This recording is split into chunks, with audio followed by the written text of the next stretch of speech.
welcome back to A Musician and a Filmmaker, the podcast where we always say the title right at the start and don't forget until halfway in. Always. I'm Greg Phipps. I'm Jordan Randall. And this is going to be a bit of a rougher episode than the first two because I am very busy with making my documentary. So we haven't had time to be as dedicated to the podcast. But hopefully within the next 3 weeks, the movie will be done and released and we can talk about it. And I'll have a relatively freer schedule until I won't. So how are you doing, Jordan? I'm doing all right.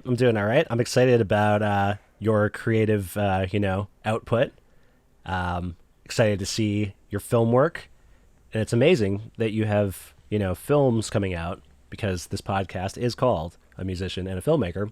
Yes. And would you believe, Greg, I've been working on an album, which will be coming out soon. Yes. So together we'll have music and film.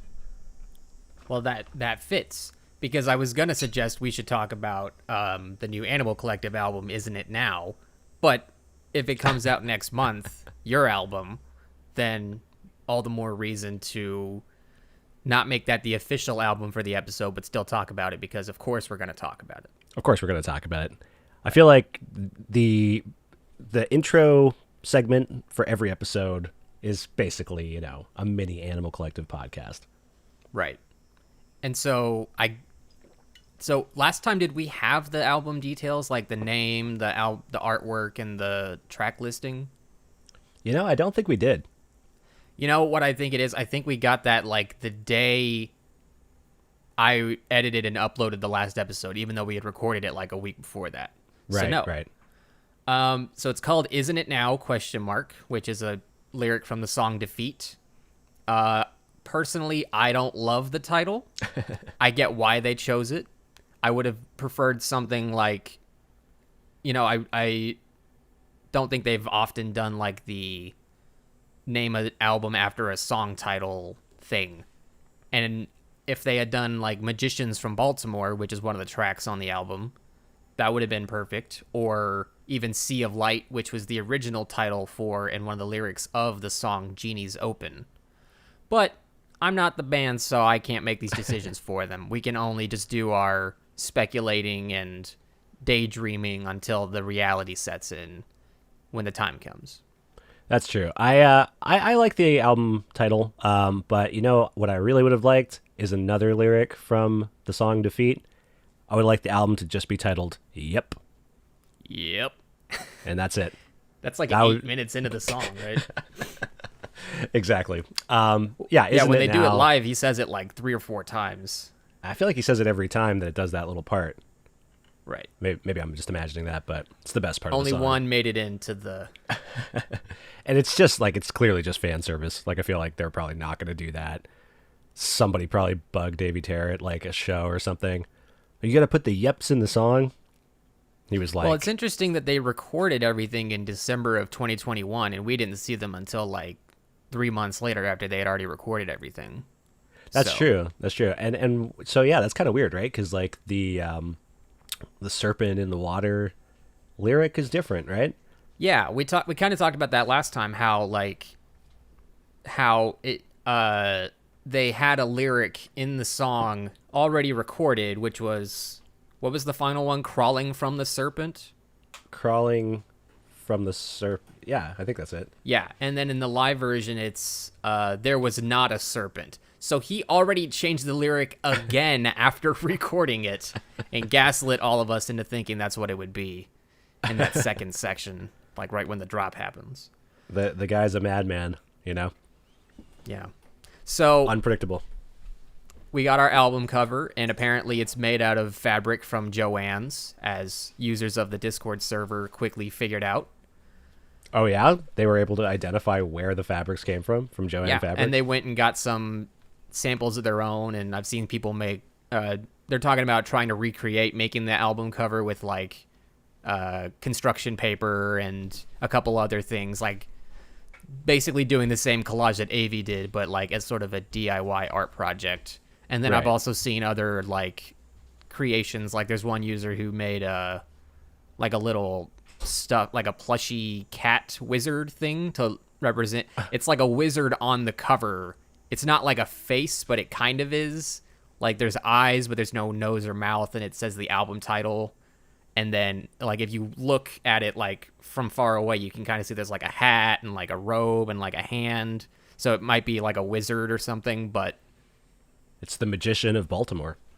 It's one of them. Yes. Because there's 4, at the very least. Theoretically.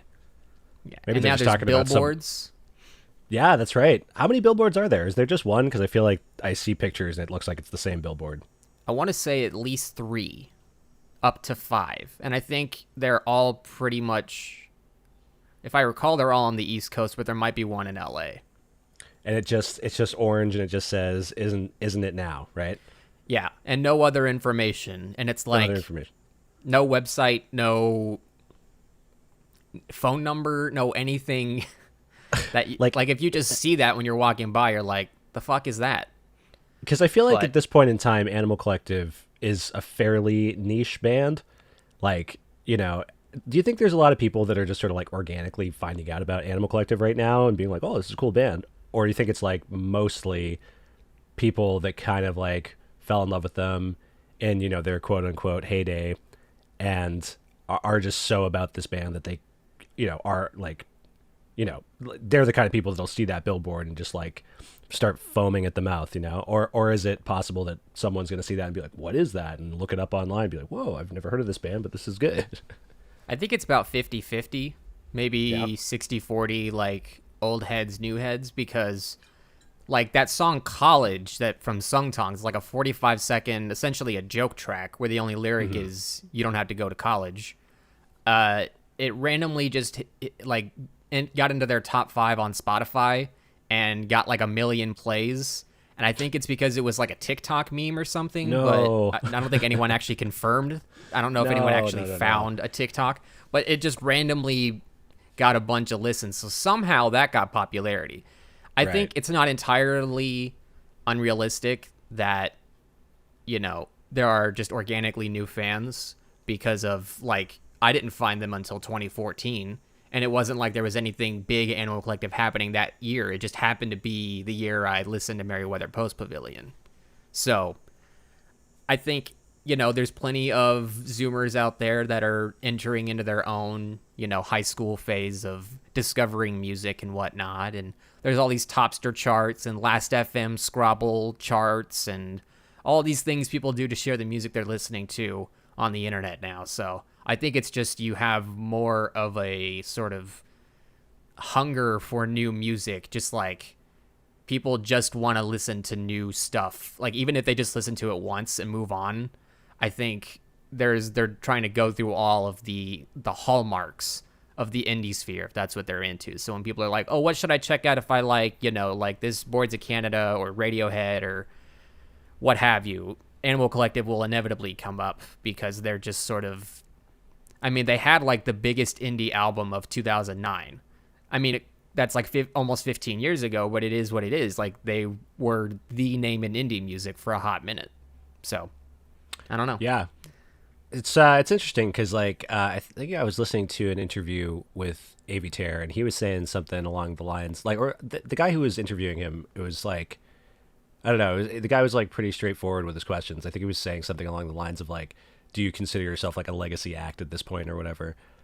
And it was interesting because he was saying like, maybe, but it's also interesting because it's like, you know, whenever you find out about a band that was kind of like bigger in a different time period, it's kind of this like weird experience because like I think he was talking about it in relation to like the Grateful Dead. It's like, you know, when they were listening, like when Animal Collective were, you know, figuring out what they liked and starting to make music of their own, they were like finding out about the Grateful Dead. And it's like, okay, like Jerry Garcia is like long dead, but there's this, you know, treasure trove of music that you can go through like endlessly. Even though you're so far removed from the actual time period, you've created like a new time period where you can spend like literally years going through Grateful Dead albums, singles, bootlegs, outtakes, all that shit, right? And I feel like Animal Collective's the same thing. Like even if you jump in now, like you'll still be discovering them for like 10 years because there's just so much music. Right. That's kind of my recent experience with Ween. Not to transition too early to our album we're going to talk about. We still have Animal Collective stuff, but it is worth bringing up that, yeah, that's kind of like I'm still discovering Ween B-sides, and I've been listening to them solidly for like 3 years at this point. And I saw them live back in May in Dallas, which was awesome. But like they haven't put out an album since 2007. But because there is so many B-sides and people are uncovering all this stuff, and due to also in part the band members kind of releasing like bootleg tapes online, we haven't had one in like 12 years, but still they've contributed to the amassing of all these rarities. So I think, especially with Animal Collective, they're more than willing to share stuff like that when the time is right because of the O'Brien system and other promotional things. And also they're not adverse to nostalgia, but they don't like to linger on it, So, which I guess for sure. is thematically fitting because the album is a continuation of the era of time skiffs, and there's all this talk of time and what have you. And, I think the whole stripping it down and sort of going back to a Grateful Dead style is kind of plays into that. Mm-hmm.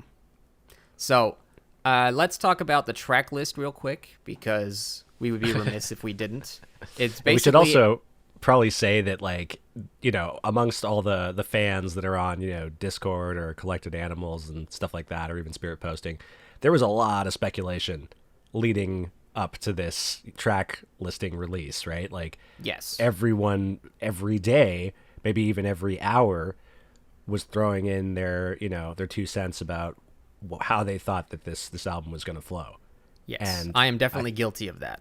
Yeah, and me too. And I think it's safe to say that basically 99.9% of everyone's predictions was absolutely wrong. Yes, especially mine, because I was adamant, and we talked about it last time. I was like, Defeat has to be the closer, and Defeat is in the smack dab middle of the album. Which I think I actually predicted. I think I did say that. Yes. I think I said beginning of side, well, effectively all of side C. And lo and behold, it's such an Animal Collective thing to do, just throw that fucking giant behemoth right in the middle. Just really screw with people, That's their thing, right? They just want It's kind of what they did with Cherokee, because like when that song was only a live thing, and pre-COVID, that was because they effectively opened up the show with it. I mean, they opened with Banshee Beat, but the first new song of the era, the first performance of it was Cherokee into what became Car Keys. So I just assumed based on previous Animal Collective live eras that would be what they would end up doing on the album. But then, of course, COVID happened and all their plans got changed around. And then, of course, like we were saying, in typical Animal Collective style, they did what people least expected them to do, which was open with Dragon Slayer. Though it's not a bad opener, it's just not the...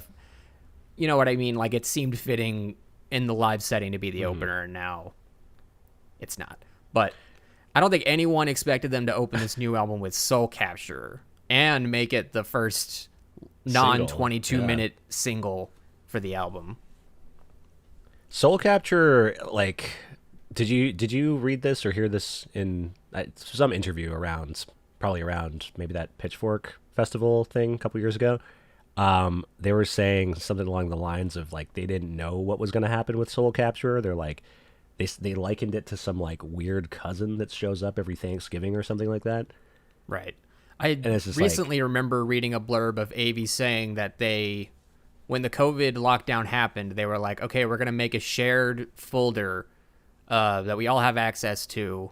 And anytime one of us writes a new song, we're just going to put it in that folder and see if anything comes of it. He was the only one that actually did. And Soul Capture was the only song that came of that little effort. So it's like kind of like a by default. they put I guess so. But all these other songs predate the pandemic for the most part. I mean, Genie's Open in its current state. Really old. I mean, that was like Sung Tong's reunion tour era, right? Yeah, and it was just like an acoustic, repetitive. It's a section. Blah. See, this is what happens when we don't edit the episodes. I just can't talk. You'll hear us for who we really are. Yeah, all of our warts and all. But Genie's Open, I think the current version, the original version was just like a stripped down acoustic little thing, and it was effectively the second half of the current version just looped, and like a really basic thing, and then they changed it at some point during the hellscape that was the pandemic, and it became an 8-minute song as opposed to a 3-minute song. This is their longest album to date. That's not up for debate at all. It is 64 minutes long, which That's pretty long, yeah. What's the next longest? Spirit They're Gone, Spirit They Vanished? It's Probably. like right at 60 minutes or 61. Are we including solo albums? Because Eucalyptus is pretty long. Oh, that's true. I think it still might be in like the hour range, though. I don't know if it goes to like 70 minutes. I remember when I first listened to Eucalyptus, like I loved it, but there was like a point where I was like, this is too long. It was just like, which is weird because I love Animal Collective and Animal Collective related music so much that I would never picture myself being like, you know, like kind of not wishing that it would stop, but like expecting it to stop and then being weirded out by it continuing. I was just like thinking like, how fucking long is this album? And it was funny because Coral I was Lords like, does I it no it. favors. Sorry, go ahead. Yeah, no, totally. Like, I think the start of Coral Lords is when I had that realization. I was like, oh, this is still going. And I was like, oh, there's like a couple tracks left. Like, this is wild. It's a good album, though. I feel like a lot of people are coming around to that now. Like, were you into that album when it came out? Absolutely. I remember the day that it leaked. I was, at that point, driving a friend to his internship because he didn't have a car and I didn't have a job. So it just worked out. But it was like, I got the leak, put it on my phone, and then as I was driving the 40 minutes back home, I started putting on the album as the sun was coming up as I was driving. So it was like the perfect, just serene, chill, like I was totally into it. But then it did get to the point where I got all the way home and then still had to spend the next 20 minutes in front of my sound system finishing it. And I mean, I think I don't want to detract too far from the new album, but just a piece of trivia is that I think Avi said he had like 2/3 of the finished album like recorded on his little personal recorder, and then Deacon dug it up 3 years later, and so he wrote a few more songs that I think he wanted to add to Eucalyptus, and then when it came time for them to go do Meeting of the Waters in the Amazon rainforest, they used one of those songs, which is better on Eucalyptus and painful on Meeting of the Waters because it's twice as long in every conceivable fashion, and it's just like when you already know the pace of the original version, it's a slog to get through. Did the Rio Negro version come out first technically? Because it did. It was did, like right? Record Store Day, and then Eucalyptus was like 2 or 3 months later. Right. That's so funny. Yeah. Also, I looked it up. Eucalyptus is 62 minutes and 29 seconds, and the new album is 64 minutes and 12 seconds. Got to be so by about 2 minutes. a minute 45 difference, roughly. Damn. Okay. All right.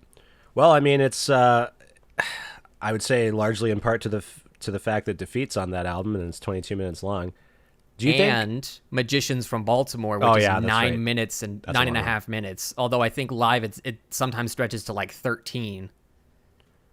Which again, that's something you would assume to be the opener, like that. Yeah. Be like that big. But of course, it's hard to get people to listen to a 64-minute album when the first song is almost 10 minutes. I get it. But every song on this is long except for that one song that no one's heard yet. Because even Soul Capture in the single version with the intro cut off is almost 6 minutes. Which I don't know why. It's 24 seconds of an intro. Prester John was 6.5 minutes. Like, as far as you put out a 22-minute single right before it, you can't put an extra 24 seconds, and I don't know. It'll just be interesting to hear that whatever it is instead of just the do. So, the Clubs Are Broken is the new song. I'm gonna call it ACAB. Because those are the capitalized letters in the title. Oh my God. I don't know if that's a double meaning intentionally. That's so funny. But that's just my headcanon. Also, Broke Zodiac and Gemini are the only other 2 songs on the album under like 5 minutes. Everything is like 5. Everything else is like 5 to 8 minutes. So it's no doubt that only 9 songs added up to 64 minutes. Because again, you have a third of the album is literally one song, and like half of it is 2 songs in a row. That's true. We literally have, with having 2 songs already released, we have more than a third of the album already. Yeah. With So Defeat I don't and really know Soul. if they need to do another single before the 29th of next month, September, when it comes out. They have to do a single. They have to do another one, and it has to be Gemini or Broke Zodiac because they got to get people interested in this album. You need that radio hit. They need your that golden radio hit gal 'cause late it's- in the game. We're fucking like hogs in heaven right now because Defeat is like what all of us have been waiting 5 years for. And Soul Capture, it's like, it's a fairly new one. It's an oddball song. Now it really makes sense as an intro song. Hearing it the way it was recorded, it's great. But I don't think anyone's going to be like, whoa, this is, like this is the song that got me into Animal Collective. I feel like it's a perfectly good song. I think they worked it really well from the workshopped versions that we've heard over the past few years. But yeah, they need one of those bangers. They need fucking Panda Bear to bring the masses in. Yeah. I think that Soul Capture is like, it has a similar phenomenon to a lot of the songs on the album, which is that pretty much every song on it, with, the exception of the one we haven't heard, could serve as a closer. Like Genie's Open, Stride Right, King's Walk, Magicians, Defeat, pretty much any of them. Even Gemini could be a closer in some fucked up timeline. So it's like this must have been the most impossible thing for them to sort out. I mean, you've got 4 songs on side D, and that's half of the album, half of the number of songs on the album, but it's only like 15 minutes, so it's only like a quarter. It's all over the place. And it's like, I remember someone asked either AV or Deacon in DMs, I don't remember when, but they asked them and they were like, asking about a status on the album. They're like, oh, we're still kind of debating the track listing right now.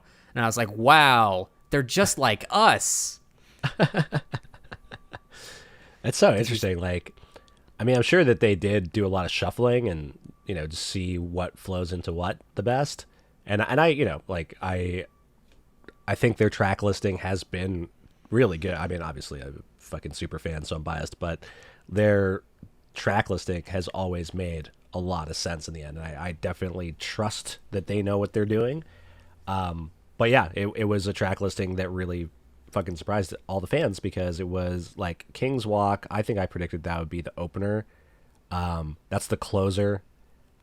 And I still kind of find King's that hard Walk to kind of believe. has like, do you know the Beach Boys' Smile album? Yes. It's, Our Prayer. Right. Yeah, it has like a very similar tone and like structure to it that you would assume, oh, it's this 3-part melody and it's basically just them like, it's like a sort of a Gregorian chant that leads into a song with a verse, but I don't think there's any hook to it. I think it's just multiple verses over and over again. But again, we haven't heard the studio version, so we don't know if they touched it up or anything because we didn't really hear it live. I think they did it during their quote-unquote tiny desk concert. I didn't see a fucking desk in it, but that's what they called it. I think wasn't Abby cutting out stuff at a desk? That's true. She was wearing the makeup, the face makeup, and the time skiff robe, and she was cosplaying for sure. For sure. Yeah, I think. Also, I don't know, for the listeners at home, that is a rare tooth whistle that you just heard. I don't know how to replicate it, but like every once in a while, I want to say at least once a year, I have a McConaughey moment, and I can't make it happen. I can't predict it. It just happens, but I have to acknowledge it because I'm Texan and I can't tooth whistle, willingly, and that's a problem. Anyway. But because you're Texan, it's somehow inbuilt into your being, and Right. it'll come out every now and again. Well, one day I'll have my Run Forrest Run moment, and I'll tooth whistle to save someone's life, hopefully a puppy's life, so it's even cooler. Not editing out me clear my throat. Thank you very much. Yeah, this is gonna be fun because like I'm just getting over a cold, so I still have like a lingering cough, which I'm sure will make its way into this podcast. So I'm just gonna give the listeners fair warning. Yeah, you're gonna hear some phlegmy Right. coughs throughout this podcast. Can we just say it's produced by Nick Mullen from the Cumtown podcast, and that Sure. just explains everything? And people will be like, Yes. "Oh, okay, I get it. Yeah, yeah. You're This doing that this kind of thing." grossness is all intentional.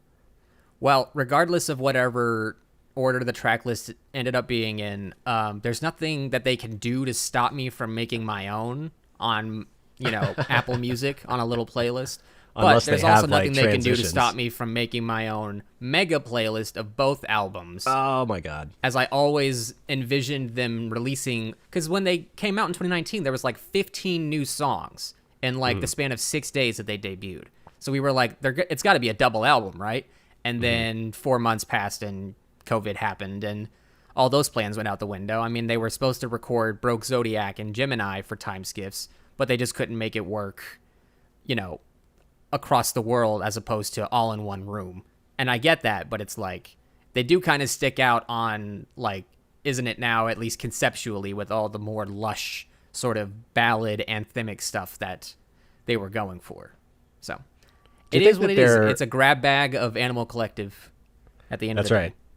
Do you think that the band is like just generally pissed off at Panda Bear? Because I feel like it's his fault that they couldn't really record it together. Right? I mean, like if they were all in the States. I mean, they I think it could've- was more just like general COVID restrictions. Like they couldn't get a studio that would allow them to all be crammed in the same tiny little room for weeks on end because of how, adverse to catching COVID everyone was when it happened. So I get it. That's fair. I don't think. I think I forget sometimes like how like serious the world took COVID. Right. It's like I do often forget that there was like a pretty long period where people were just like, I can't see anybody. Like, I'm gonna catch this thing and die. So that's fair. Yeah, I think, and plus they're used to Panda living in Portugal for almost 20 years now. So I think they wouldn't immediately go to anger like, oh, darn it, how come you happen to live overseas where you've lived for almost our entire history of a band, you fucker. I like to picture that they're just constantly. None of them like each other. They all hate each other, and they especially hate Panda Bear because it was the ultimate betrayal for him to move to Portugal. Well, it That's all what I like to started with the believe. Red Velvet Cupcake in 2005. Oh my god, that tore the band apart. Tore the band apart.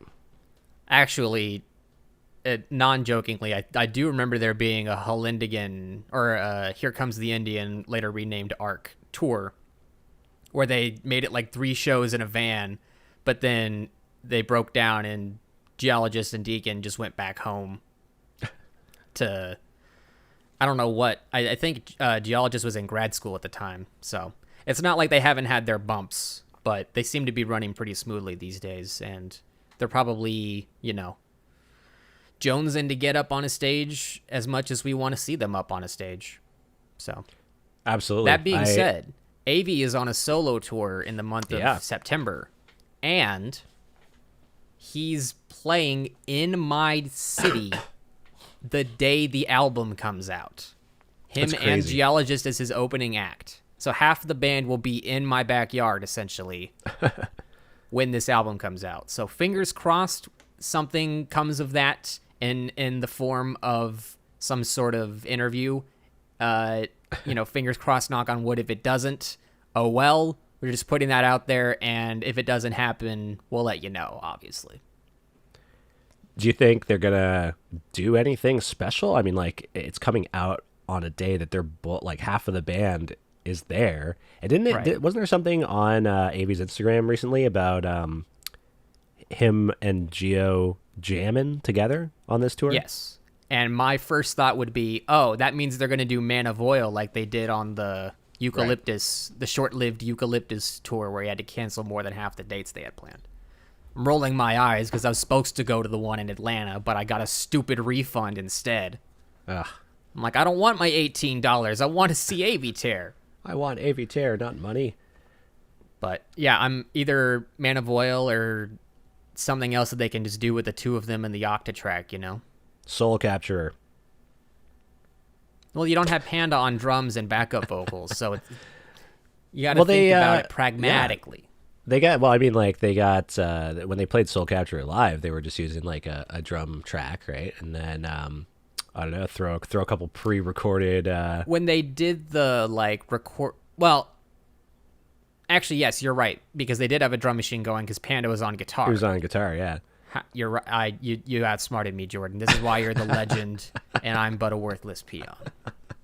All right. Well, But we you're can right talk about about Animal you're right about Collective the all gang day. vocals, but We should move on. yeah. We should actually focus on the meat Because we're and half potatoes. an hour in, we haven't talked about Ween at all. Well, we did, but You know what though? There is a good segue with this though because we're talking about track listing, right? And like the proper flow of the new Animal Collective album, and like the speculations and what song would flow best into the next. Oh my God!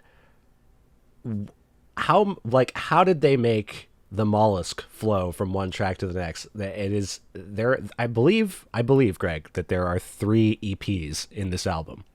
I think there's three groupings of songs that could make 3 EPs, and those 3 different sets all sound like they all match, like right together. They don't, but for some reason it still works. What the fuck? because it's Ween. That's always been their style from the beginning. Although their first album was mostly punk music with like a few outliers, and then it sort of just gradually became like a mixed bag. And then you get to the last album, and it's just like everything is so wildly different from one track to the next that it's just like tonal whiplash every single time, but not in the good way. But yes, we're talking about Ween's album, The Mollusk, which is the album that introduced me to them as a band, and one of my all-time favorite records. I think a lot of people hold it in high esteem as one of the greatest, if not Ween albums, greatest of all time albums, because it is just so, it does, like you were saying, it does flow just so perfectly, and it's like the sum of all parts works to make this, like, dare I say, magnum opus, considering that, you know, they only made 3 more albums after it, and it's been radio silence aside from live shows since then. But yeah, it's been last year was 25 years since this album came out, and it Holy still shit. sounds immaculate. It sounds like they recorded it, 5 years ago. The production is top tier. Yes. Shout out to Andrew Weiss of the Henry Rollins group. And Henry Rollins, Black Flag. I think he was there. So he was Ween's bassist, I think literally up until this album. I think they had some sort of like falling out. No pun intended. That's a name of a Ween song on White Pepper. But he still put their differences aside and did a fantastic job producing this album, because every song just sounds so like there is just like sort of a watery feel to like half of the album, especially the title track, The Mollusk, which has that sort of like that modular synth that they were using. That kind of sounds like a flute, which yeah, is and so, interesting because there's a lot of flute in SpongeBob. That's true. And we should point out that this is the album that inspired SpongeBob SquarePants and inspired Steven Hillenburg aesthetically to create SpongeBob. I guess there is that sort of like underlying sense of humor to all of Ween's music that made its way into SpongeBob. Like when you tell me that it inspired SpongeBob, it's like, oh, that 100% makes complete sense, because it's like you look at the album cover, which I want to point out was done by a man named Storm Thorgerson. I hope I said that right. For free. They sent him the demo of the album, and he said, "You don't have to pay me a dime. This is incredible. I will make all of your art completely for free." And he's the same guy that did the Dark Side of the Moon album art for Pink Floyd, so one of the most famous album arts of all time. And he was just a total bro, and he made this incredible, fucked up, weird thing on the cover. Like a mollusk can be many different things, but it's almost like he just took like 10 of them and then shoved them into one creature. And I don't even know how you can describe it. But the second you look at it, you're like, hey, this looks like a prop from the SpongeBob SquarePants movie. And of course, speaking of the SpongeBob SquarePants movie, we should both acknowledge that this is where we both first heard Ween. Which I didn't know about. People. I didn't know about that until just like earlier this week when I listened to this album for the first time. Because I was talking to you a little while back, right, about Ween, and I was like, yeah, I'm not really familiar with their music, and all I was familiar with was like their logo. There's a name for the logo, right? Boognish. Yes. Okay. All hail Boognish. So I was familiar with Boognish, but I wasn't, or I didn't think, at least, I was familiar with their music, and then here I am listening to the Mollusk, and I'm like, all right, yeah, this is pretty sick. Like I can vibe with this, and then. Well, it's funny because I only ever had Ocean Man saved on the SpongeBob soundtrack, like the movie soundtrack, for years before I ever listened to the Mollusk. So I didn't have that like correlation until I think it became a meme in like 2016, 17, and I saved it from the Mollusk and never checked it out until like 3 or 4 years later. That's so funny. Like, there are songs like where I was thinking like maybe even the Mollusk itself, like some of the vocal stylings. I was just like, man, where have I heard this before? And then like it all made sense when I heard Ocean Man. I was like, oh right, of course. I was like, this is that fucking song from SpongeBob. There's a lot of vocal pitch shifting on this album. Like not in like the Vampire Weekend way where it's super obvious, although maybe a little bit, and that very first song, I'm Dancing in the Show Tonight. Because like I think they did like some sort of modulator for that, but Ween's style has always been like, let's change, like write the song in a certain key and then transpose it to whatever will make the perfect vocal sound for it. So like I think Push the Little Daisies was written like half an octave below, and so that's why he sounds like SpongeBob or Cartman when he's singing that song, because I think they even did that on like a 4-track, so they just had that built in. But as they got, signed to a label and actual studio budgets and stuff, that was when they started just implementing it like in a sort of free-form fashion. And it is worth pointing out that the Mollusk is like the first album they recorded as a band. Like they had a live band, but up until then it was like only a few songs had a live drummer. It was almost always just Gene and Dean and a drum machine. I did not mean for that last part to rhyme. It just happened to. That's beautiful. That was beautiful. But it's true. Like there's certain talk show performances where it is just them and a drum machine. But the Mollusk was the first one where they had, the two of them on guitar. Then they had their keyboardist, Glenn McClelland, who is a legend. I'm going to call them all legends. Dave Drywitz, the Drywitz. I hope I should have looked that up beforehand. As the bassist. Replacing Andrew Weiss, and then they have Claude Coleman Jr. on drums, who is fantastic in his own right. They're all great musicians, and so it's kind of like a super band, like what's the one with George Harrison and Roy Orbison and Tom Petty and Bob Dylan? Traveling Wilburys. Yeah, it's like that, but it's just Ween. Or like Radiohead, where like they could all write their own album that's super complex and stuff, but they're all just sort of there for Tom's vision. It's like the other three are just there for Gene and Dean's ideas and to serve whatever the genre or tone of the song that they're going for is. So it really comes across in like the production with like, especially the keyboard solo in the song The Mollusk, and just other little things that you probably wouldn't be able to get away with on this album with just two people. Of course, that didn't stop them from using drum machines on stuff like track 4, I'll Be Your Johnny on the Spot, or track, 12, 11, Waving My Dick in the Wind. Yeah, so catchy title. Yes, of course it is. Which, now that we're on the topic of that song, let's go ahead and point out that the two I just named, I believe, are leftovers from their previous album, 12 Golden Country Greats, which was actually written around the same time as the Mollusk. Like anytime they weren't working on a pirate themed song or whatever, they would work on a country song. And then so the way that this album was recorded was they had like a weekend in this beach house in New Jersey, and they wrote it was like all stormy, and it was just like the perfect setting, so they wrote out their version of old folk song called The Unquiet Grave, but their version is called Cold Blows the Wind. and they use that setting as like a perfect way to like get the mood across of that song. And I think they recorded a few others, maybe the title track and maybe even Ocean Man came out of that weekend. And then something happened where the pipes broke and the whole place flooded and they almost lost everything. And they were like, fuck it, let's go to Nashville and make a country album and we'll get back to this. So there's a lot of lore to this album, man.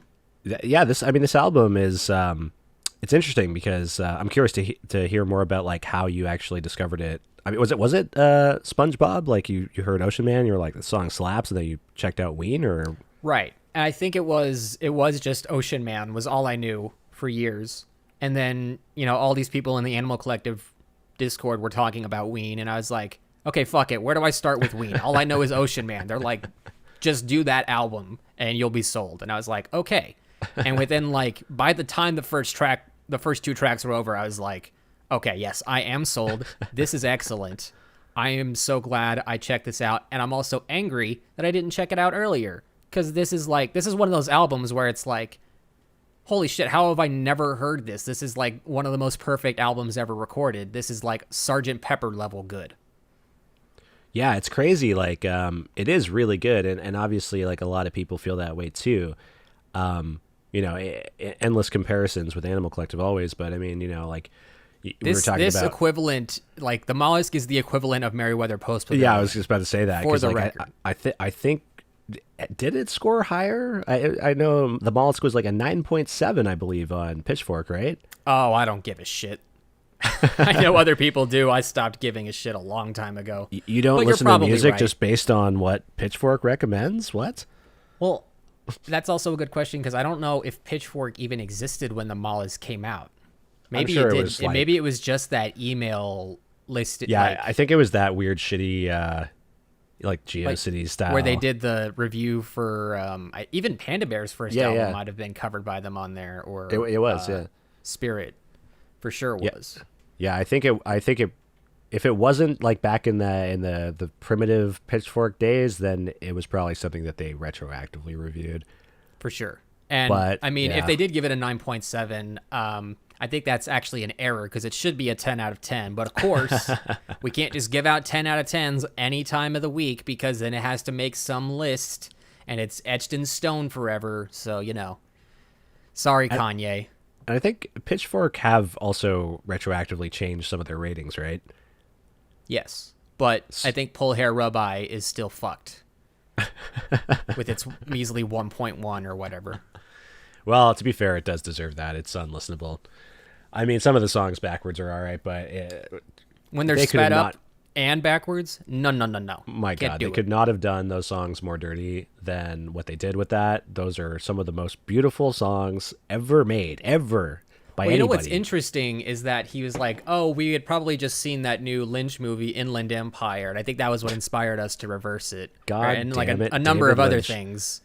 But it's like, I watched Inland Empire recently. There's like no reversed footage in it. So I have no idea what the fuck he was talking about. Maybe, I don't know. He was watching the backwards version for some reason, and then... Right. Like, Speaking of reversed things, kind of, trying to get back to the Mollusk. Right. You could literally talk about every single song on this album as a highlight because they're all so good. Like even the ones like Johnny on the Spot or Pink Guy on My Leg, which is an instrumental, you might consider throwaways. But again, like I said, they all work together to make this cohesive. Like I'm not saying that the album wouldn't work without them, but you would feel a little something missing without them. There's something like about the contrast, I think, between songs that really like lends to the power of each song. It's like, so I kind of made some notes here on what I was talking about earlier with like that grouping of songs. So like, I feel like, okay, so you got like Johnny on the Spot, Waving My Dick, and like Pink Eye. And those three songs, like those could be their own like little EP or something. That could be like I would even nominate Golden Eel for that grouping. Sure. Yeah.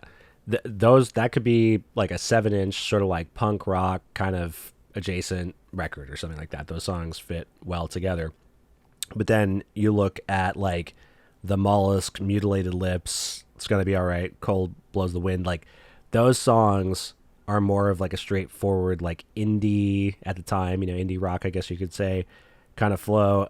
And those songs, I think if you group them together, you'd have a nice little indie EP. Right. But I feel like if you look at either one of those two EPs, if those existed in that form, I think that they might actually be a little boring. And I think it's because of the mixture of those two completely different styles, like literally like changing up song by song. I think it like actually breathes light into each song because of the contrast. For sure. Well, I think Yeah. a big part of it is that time signatures, I think, play a key part in keeping not just the flow of the album going, but also like the styles consistent. Because like tracks 1, 2, 3, 6, 12, and 14 all are in either 3/4 or 6/8, which is like the waltz time signature. So like do cha cha do cha cha, and especially for stuff like the Blarney Stone, which is just a straight up bar song sea shanty, like drinking ale on the pirate ship kind of song. You need that sort of like subliminally, even if it's not about something aquatic or what have you. I think subliminally it keeps that concept sort of going, because you can call the Mollusk a concept album, but like you're saying, because the style shifts so rapidly sometimes between songs, it might not necessarily feel like that in the moment, but it is just sort of like wrapped up in this perfect little bow. So maybe we should just go track by track and talk about it instead of just jumping around, because I think that's kind of crucial to understanding the album, is how it goes song by song, and we'll play samples as we talk about each one to sort of highlight that. So let's Sweet. start with the opener. It's do it. called I'm Dancing in the Show Tonight.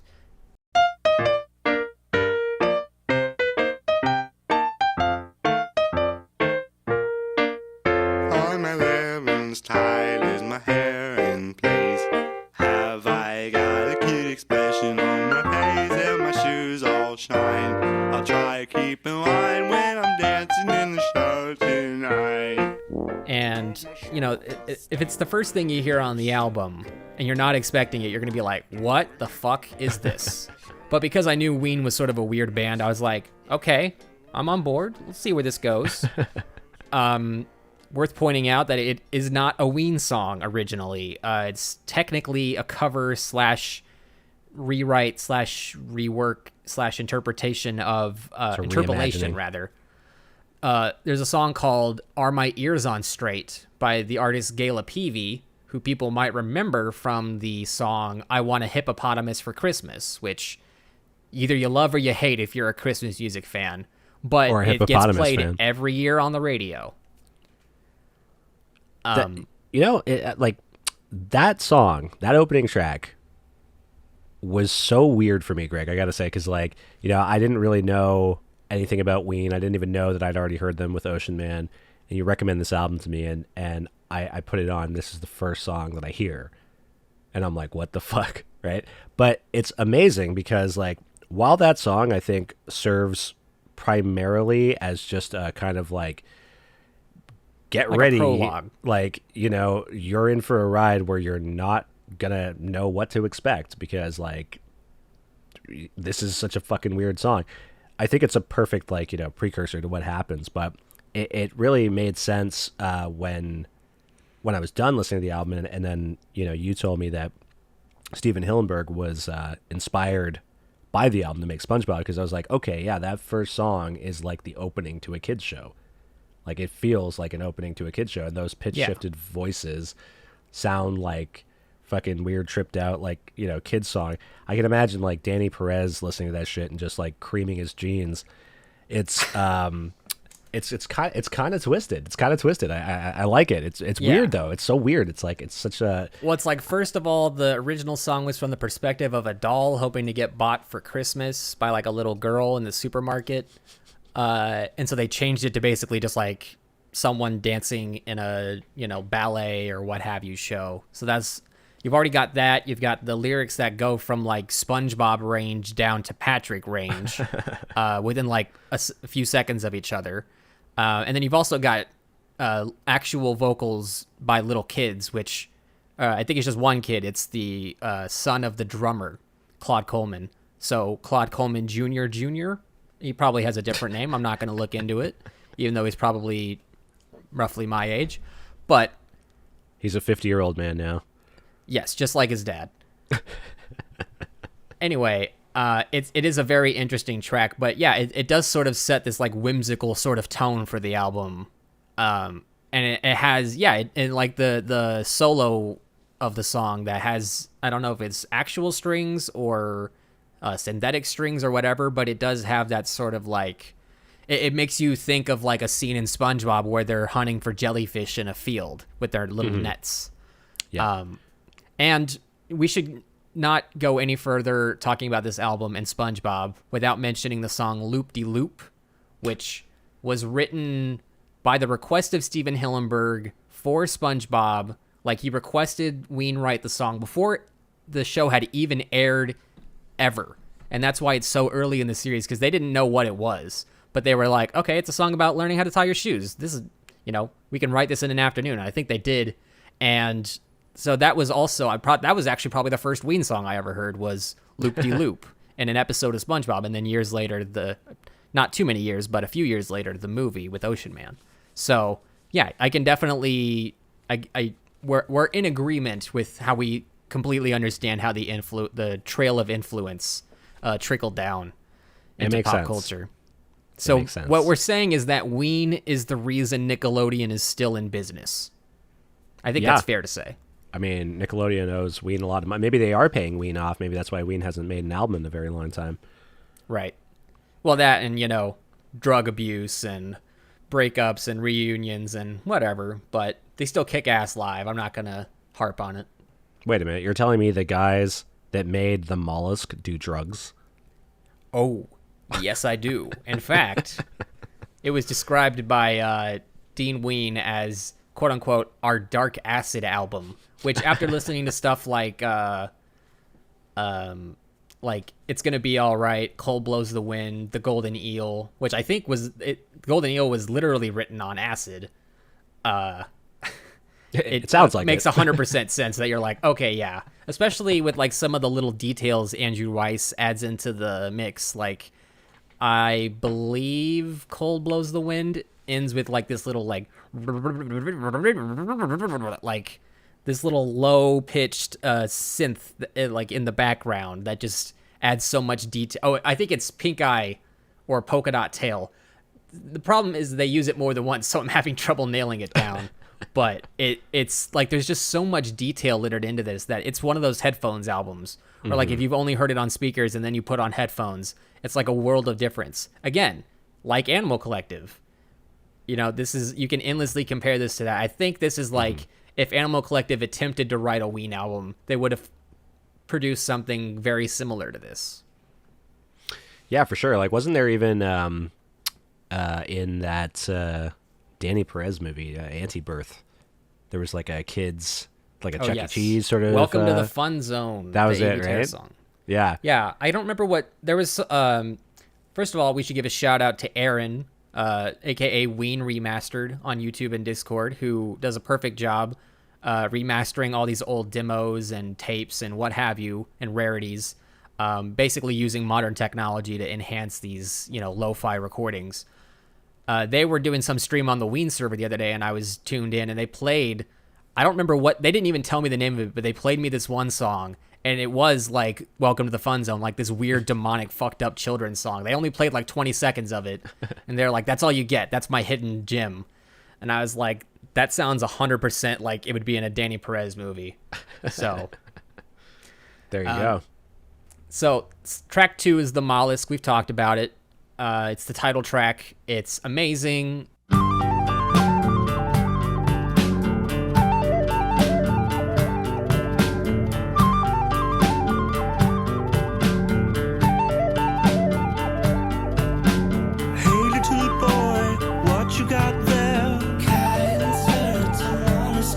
Did you find it in the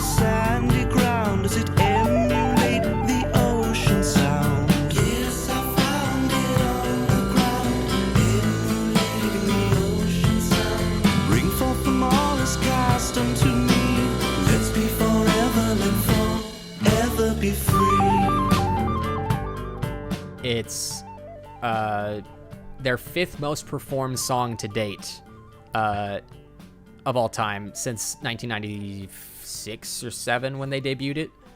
And they've had over 1,000 concerts in their career. So I think they've played it like almost 600 times or something like that. Jesus Christ. And it's a beautiful song. I can't blame It's a good them. song. It's a great song. It's a really, like, I mean, it feels like the real intro to the album, right? Like, it's... Yes. Like, I feel like the first song is to weed out the people that are easily going to be offended by weirdness, and then you jump into the real first song, which is the Mollusk. Right. The Mollusk, the song serves as like the opus for the album, and it's like, what else would you call it? You know, I think they even had the album title before they called the song that and wrote the lyrics. So, but I should point out that this is one of my favorites on it because it has probably the greatest keyboard solo ever recorded.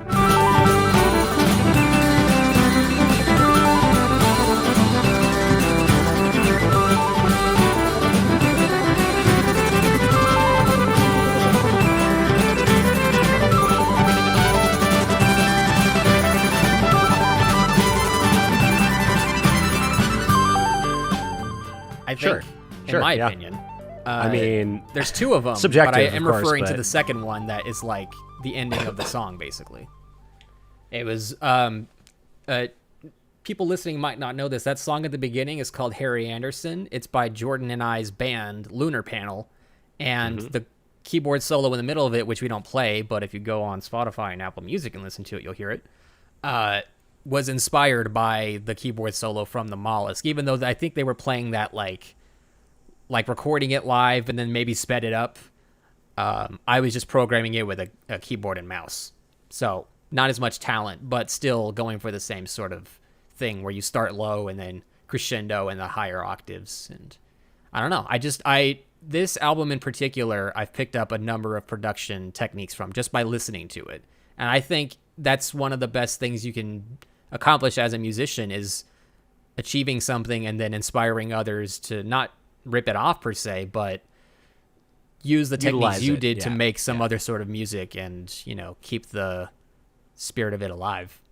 And I think, like, because this album is so rich in different, like, sonic palettes and textures, like, you know, the sort, like, inspiration is just, like, almost endless, because you can listen to any song and be like, oh, like you could listen to, like, Johnny on the Spot and be like, oh, now I'm inspired to make, like, this kind of, like, weird, like punky sort of, like, sleaze song, you know? Right.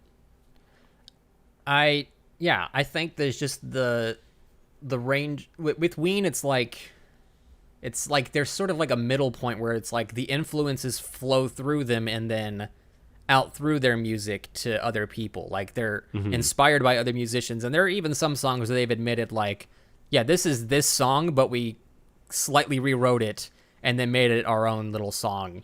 But we'll fully acknowledge that that's where it came from, you know? Right. So track 3, Yes. Polka Dot Tail.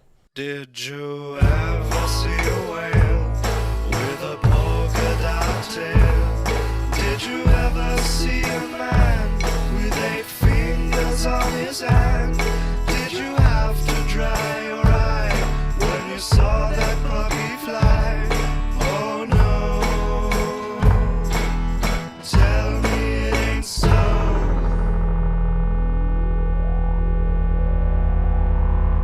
Probably like the first like when you first become aware that it is like there are going to be waltz songs on this album, because it is like the beat of it is almost exactly just do cha cha do cha cha, but it totally works because it's all about the guitars on this song and like the weird noisy cacophony of synths that they use whenever they reach the end of a verse and it goes into the solo.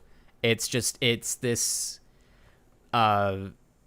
huge mending of styles that, you know, it all coalesces into this sort of like I said, cacophony of noise. And, you know, I think it, like, the lyrics of it are like pretty straightforward and keep going along with the theme of the album, which is like, you know, the sea and pirates and stuff. It's talking about have you ever? It's kind of like "Come Together" by the Beatles, where like the lyrics seem nonsensical. Where it's like, have you ever seen a whale with a polka dot tail? Have you ever seen a man with 8 fingers on his hand? Have you ever dried your eye when you saw a puppy fly? So it's like, well, no, none of those things, but it all works together somehow. I really want to give special shout outs to the lyrics. Have you ever tried to shrink like an ice cube in the sink? And have you ever made a flan and squished it in your hand? Because it's just so like visually descriptive that I can immediately imagine what they're trying to describe. So it may be a silly little song, but it's got some of the best like imagery on the album, I think. That like shrinking like the ice cube in the sink, definitely like that stood out for me. I was like, oh yeah, I could picture that. You're like, oh, it's that kind of vibe we're going for. I get you. I get you. I got you. So track 4 is, we talked about it, I'll Be Your Johnny on the Spot.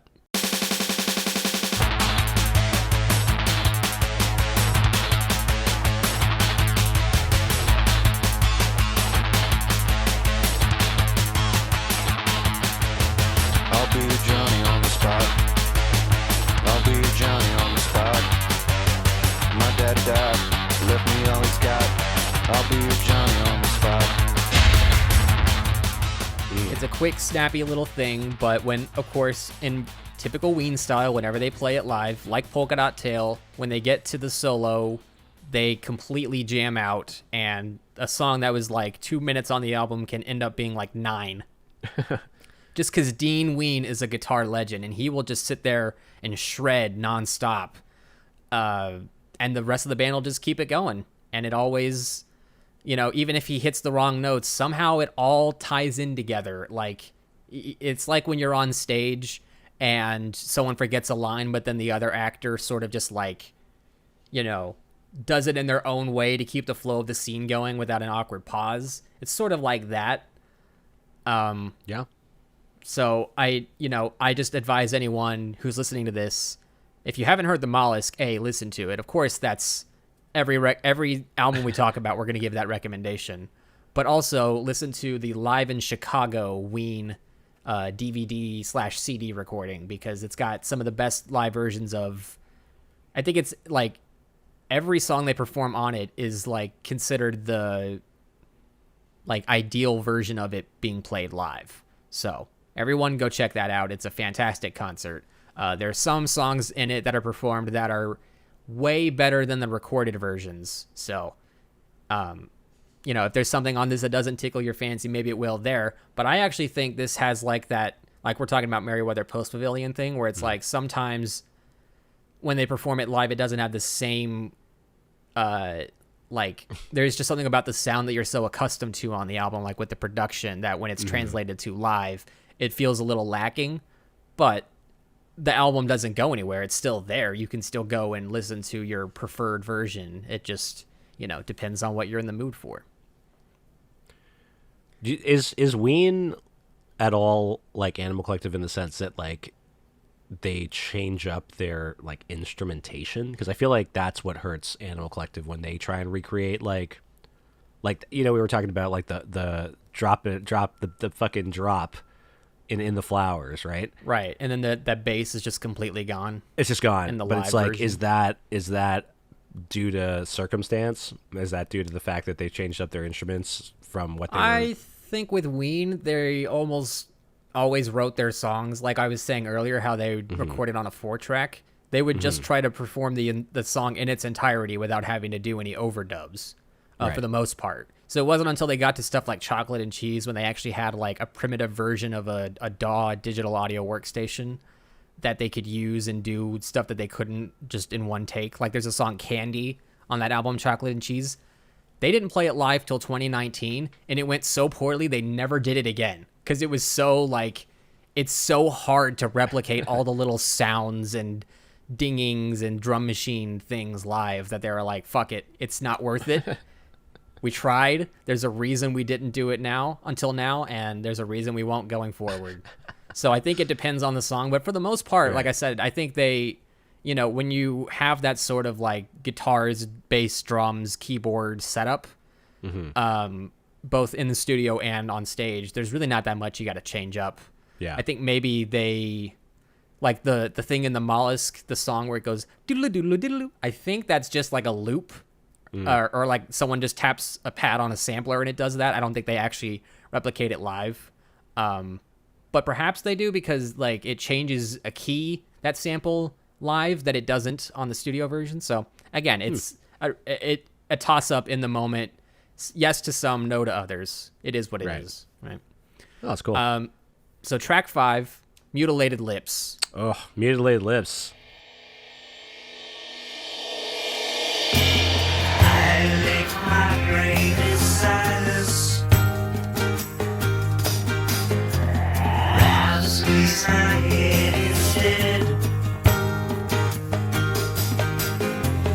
Vision man provoking violence. Listen not to what I said. I said please call me. I gotta tell you, Greg, that this was my favorite track. This was my favorite track on the album. Well, Kurt Love Vile Mutilated agrees with Lips. you.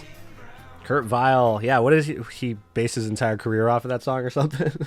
No, I think he just said that it was his favorite song of all time. Like when he was listening to it, probably he's not even that old, so he must have been like pretty young when he heard it. And I think it just inspired him to. I haven't heard The War on Drugs, so it's possible that they share a similarity in the production or sounds, but I mean, I like think Kurt Vile's solo music is kind of in the same vein as that song. I mean, like that's the Mutilated Lips is like a Pixies song, right? Like it kind of feels like a. Like, are you familiar with the Pixies music? I know the Fight Club song, Okay, so so not really. Yeah, that's not the best. Like, I don't know. That's not the best descriptor of like what they are capable of doing, but like Frank Black is he's got a lot of these like very almost like the vocals are almost like strained but almost like whispery, you know, like kind of like how they are in Mutilated Lips, and it's it was interesting because when I was listening to it, there's lyrically a lot of like similarities with the Pixies too. Like there's a famous song by the Pixies called Wave of Mutilation, and you know, just I don't know, lyrically I just kind of felt like, okay, like this is interesting. I wonder if they were somewhat inspired. I mean, everyone to some degree is inspired by the Pixies, whether they know it or not. But Right, not me. that was but definitely anyway. definitely a comparison that came to mind while I was listening to it. But thoroughly love that song. That's my kind of shit. I enjoy it because it's one of their most psychedelic, and it's also, I think, the first rap that ever appears on a Ween song. Mutilated lips give a kiss on the wrist of the worm-like tips of tentacles expanding in my mind. I'm fine accepting only fresh brine. You can get another drop of this, yeah, you wish. Mutilated lips give a kiss. Right. But it doesn't seem like a rap at first because it flows so naturally with like the rhythm of the song that it's almost like you're going along with it and you recite the whole thing, and then it isn't until someone points out that it is a rap that you're like, oh yeah, right, because they're just speaking rhythmically to a meter, Right. but there's not like, you know, the obvious instrumentation behind it. There's like bongos, and you've got on the vocals. We talked about this when we were talking about Defeat last episode, how it's got that that pre-reverb effect where it's like the backwards reverb, yeah. where you take you record your thing and then you reverse your dry take, you add the reverb on top, and then you reverse that so that when you play it forward, the reverb like fades in instead of fading out as it normally would. That's the best way I can verbally describe it without doing some sort of onomatopoeia thing. But It's very ghostly. yes, it definitely evokes a sort of sense of unease, and the imagery in the lyrics definitely does too. Yeah. I want to point out the lyric in the song, "Everything is turning brown," which is a Ween thing. They call like brown is like their equivalent of like dope or awesome. Like, especially when Dean is on stage and he's just like going completely ham on the guitar, and it's like something you've never heard of before, or like you just like sort of snap into it in the moment. You're like, oh, this is the song I'm listening to. That's brown.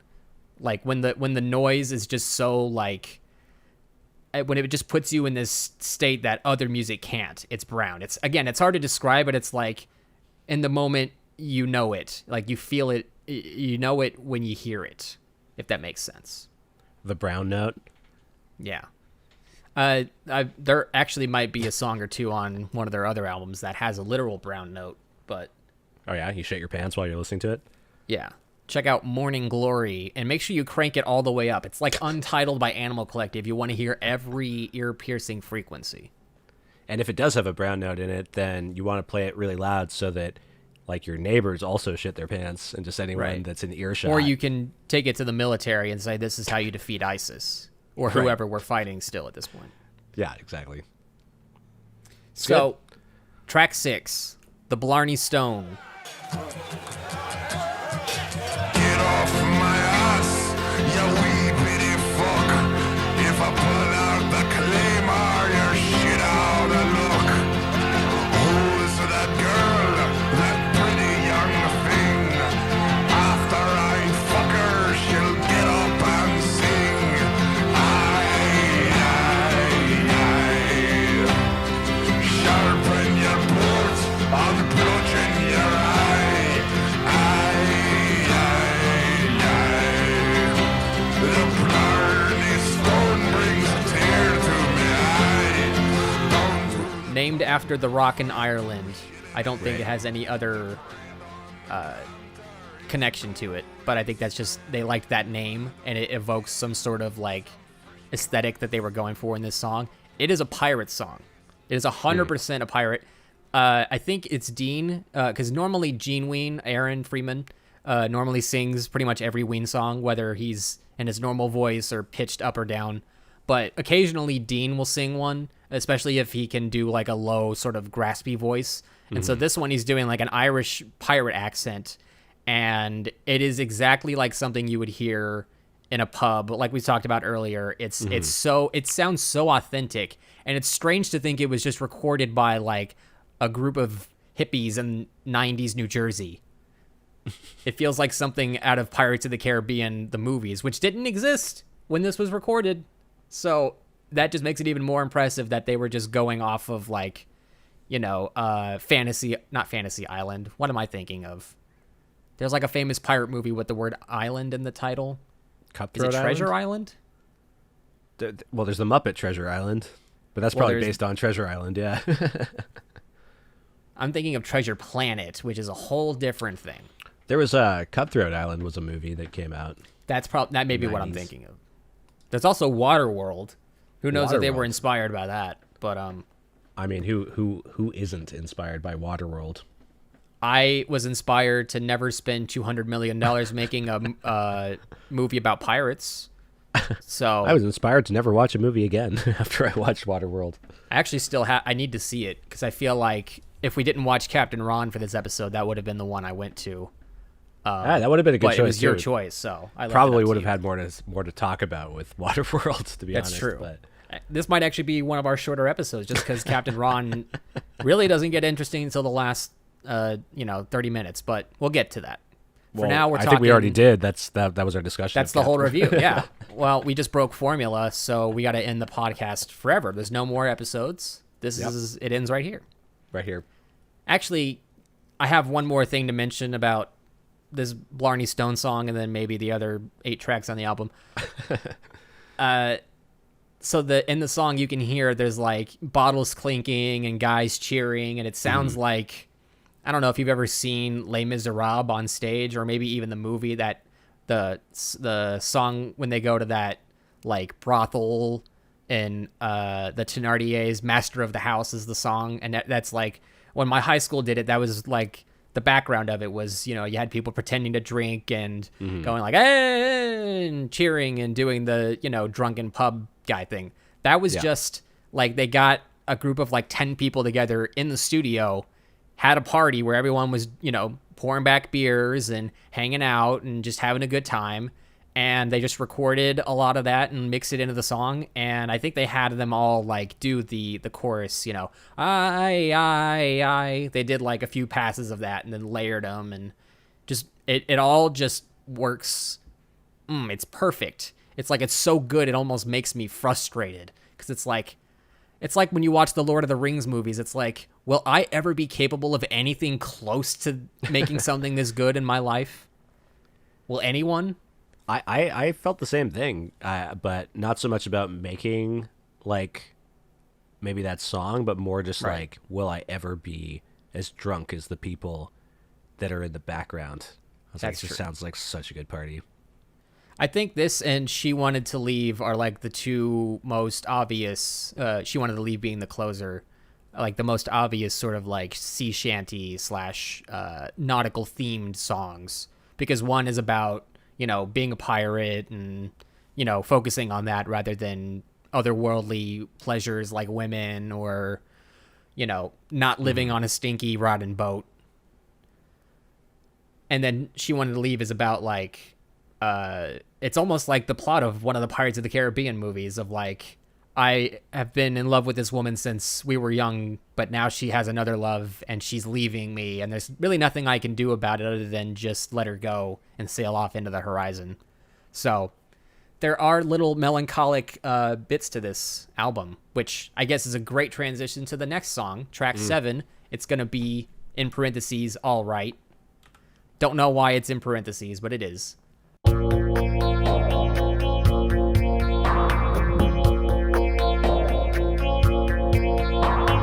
Baby, what have I done? Gone and left you all alone.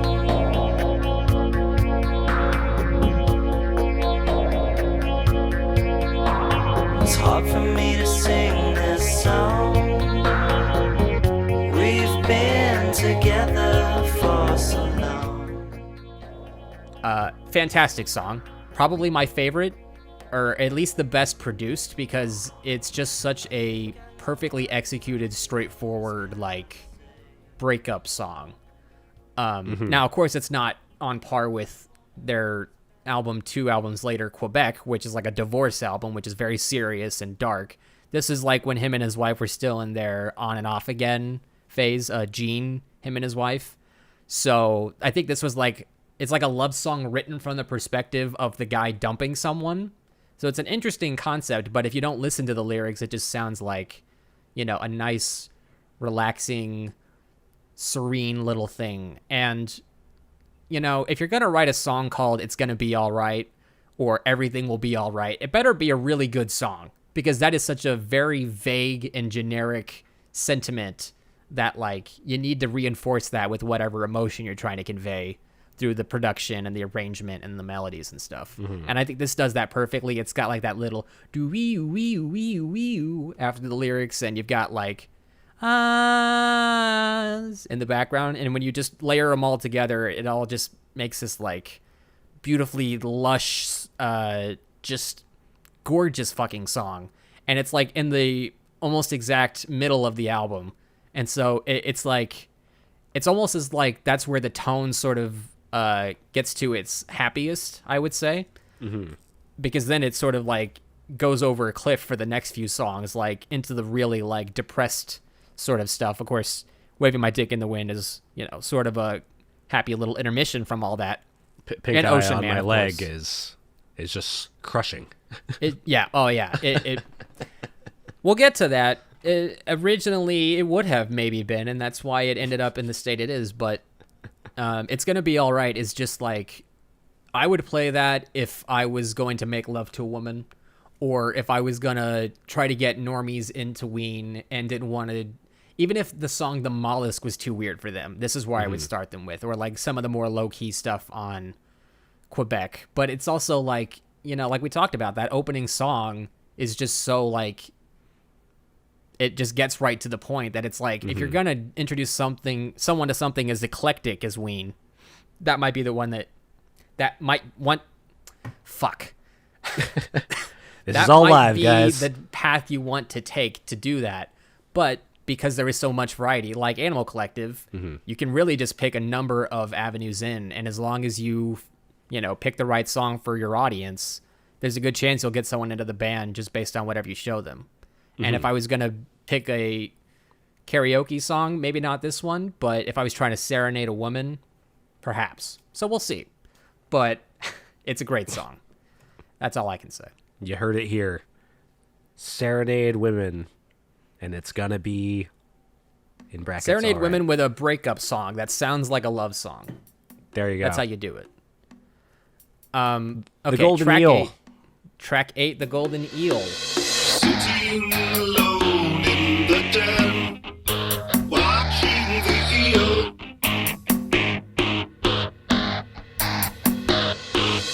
Help me find my way home, watching the eel. One of the few songs they ever performed on Comedy Central. You have to look up that clip afterwards. I think it's on Yeah, I did not know about Carson that. Daly before he had the Oh, no. network talk show. Carson, really? Yeah. Is this pre TRL? Mm-hmm. Do you know what TRL is?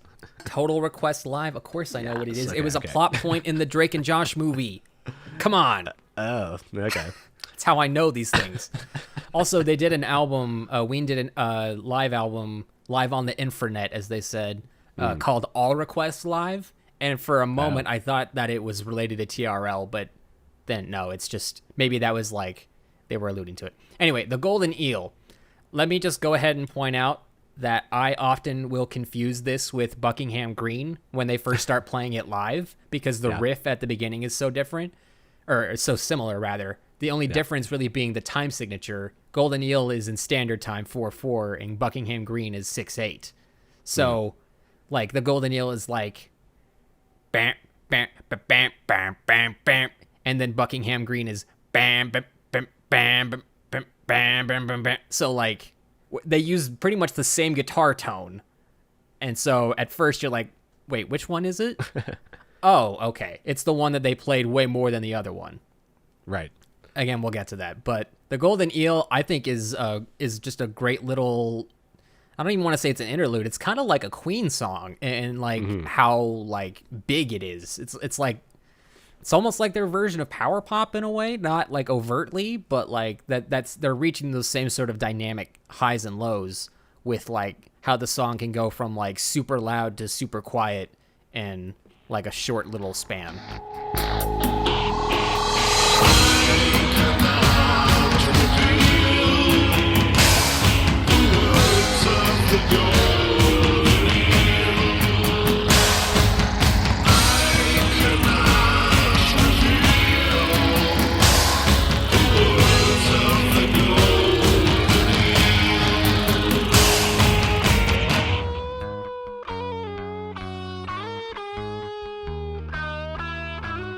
It's great.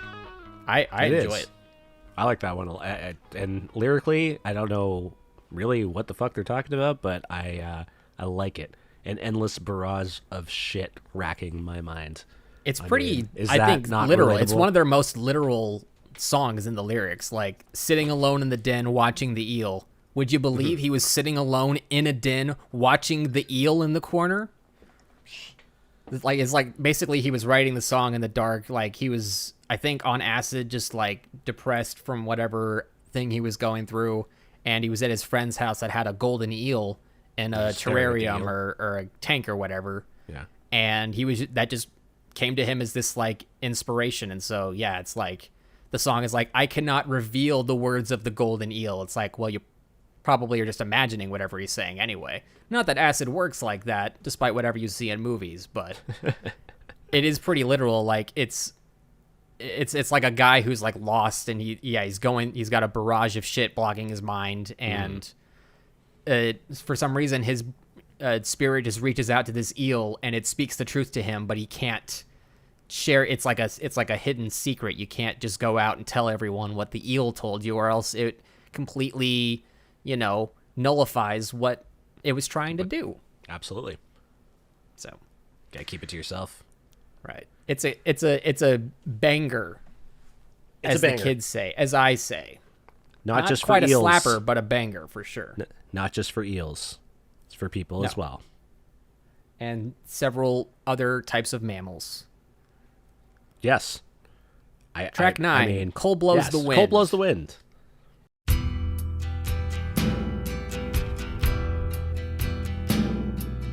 Cold blows the wind over my true love.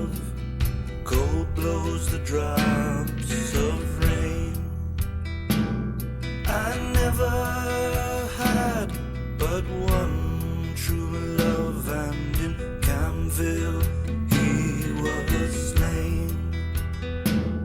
I'll do as much for my true. Great song. I think it's one of their few songs where they sing a complete harmony the entire time, like a blanket harmony almost. It's kind of like Also Frightened by Animal Collective. Not sure if y'all have heard of them, but it is one of those songs where, like, from the beginning, every lyric is harmonized. So, like, one is doing the high, one is doing the low. And I've tried to sing along to the high one. It kills the vocal cords. It is hard to sing along to. And I believe it, because there's a bit on that All Request Live album where they play this song. They get to the end of it, and he goes, "It kills me to sing like that." I'm like, I fucking believe it, dude. You're doing a high, like a really awkward high octave for like 5 minutes straight. And to think that they pitch shift so much, but yet that's not true. Well, I think it fits. Not the case on this one. This is we referenced it earlier. It's a folk song called The Unquiet Grave, which I think is just a traditional folk song that's had a number of arrangements and interpretations. But this was just their version. This was, like I said, the one that they recorded in that beach house when everything was gray and you could hear the waves crashing and thunder and the storm brewing, and it all comes across in this song, which I'm pretty sure is about, like, going to, like, a loved one's grave and mourning every single day just because you can't live without them, and, you know, one kiss is all I need, or crave, rather. I recommend Googling other versions of it, or YouTubing other versions of The Unquiet Grave, because there's one where there's this guy in the forest. He's wearing like a skull mask, and he's playing it on a banjo. It's a great arrangement, but the vocal, or like the imagery at first is kind of like, wait, what? Oh, okay. You know what? It's folk music. I'm not going to question it. I would prefer it be a guy in the woods with a banjo if we're going to do folk music. That's like legit. I'm just this reading is the point the where I lyrics. make a rich man north of Richmond joke, but I haven't even listened to it, so I can't even attempt the joke. It wouldn't make sense, because you can't make a joke without knowing what you're saying. Just reading through the lyrics right now for Cold Blows the Wind, that I didn't read before. I heard them, but I don't know if I necessarily really let them sink in. Go fetch me a nun from the dungeon deep, and water from a stone, and white milk from a maiden's breast. That babe ere never known. Yeah, I don't know who wrote those lyrics. It's probably like 400 or 500 years ago. Yeah. So I think they didn't do very much translation or like changing any of the words. I think they were just kind of, like I said, I think it was just like figuring out the chords and the melody, and really they didn't change much else. But then again, because it is an old folk song, there's like 80 verses, and they're like, yeah, let's do like 4, and we're good. Yeah. Do the one So- about the maiden's breasts. Yeah. It's those sound old timey. Those lyrics sound old timey. Yes. And it reminds me, it's very similar to, did you ever hear that Panda Bear cover of the folk song Long Lankin? Long Lankin. Yeah, there's No. there's a show called The Shivering Truth on Adult Swim, and there's this old folk song called Long Lankin, and I think it's most famously covered by a band called the Wainwright Sisters. And so they used that as their ending credit music for the first season, and then the second season premiere had a cover by none other than Panda Bear Noah himself. That's wild that I actually don't know about that at all. Yeah, I'll have to send that to you after we're done, but it's if you listen to them back to back, like Cold Blows the Wind or the original Unquiet Grave with Long Lankin, they have a very similar, like, bleak, dark, I don't remember the name of those people that did the folk stories where they all have like really fucked up endings that like got sanitized for children as time went on. Like I think Grimm's? they're German. Like the Grimm's. Oh yes, the Sort- Brothers yeah. Grimm. That's who Brothers I'm thinking Grimm. of. It's kind of like that sort of aesthetic / tone. I don't know, Okay. but I think Cold Blows the Wind is definitely like the most emotionally resonant song on the album besides maybe it's going to be all right, but that's sort of more hopeful. This is 100% bleak. There's no spot of sun anywhere in this song.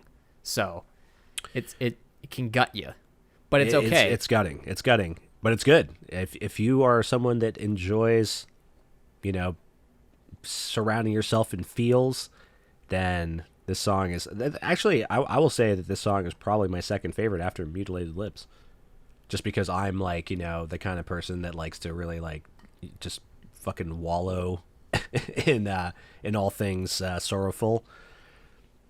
Well, I feel like it's one of those songs where you forget how long it is sometimes. Like when I re-listen to it, I'm like, oh yeah, this is almost 5 minutes. But, it just works. Yeah, it all works together. Okay, But so that thankfully- Sorry, go ahead. well, I mean, if you still have stuff to say about that song, then by all means go forth. I was going to say, like, for a song that has that much emotional depth leading into the next song, Pink Eye on My Leg.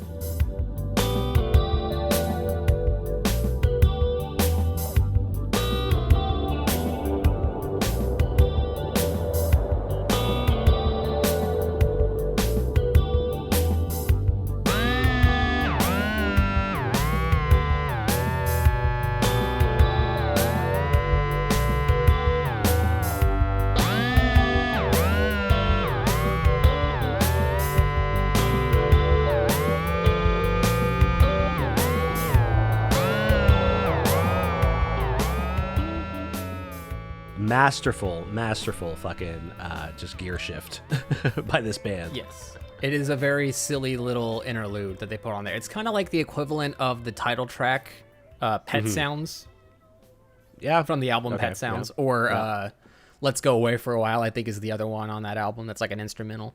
And it's like, yeah, it goes from this very sorrow folk song to like do do do do do do do do do do do.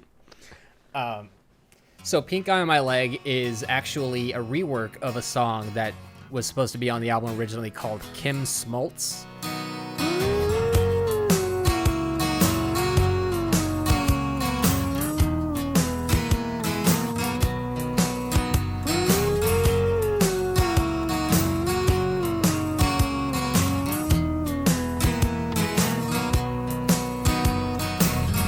Take it easy, walk with a light step, baby.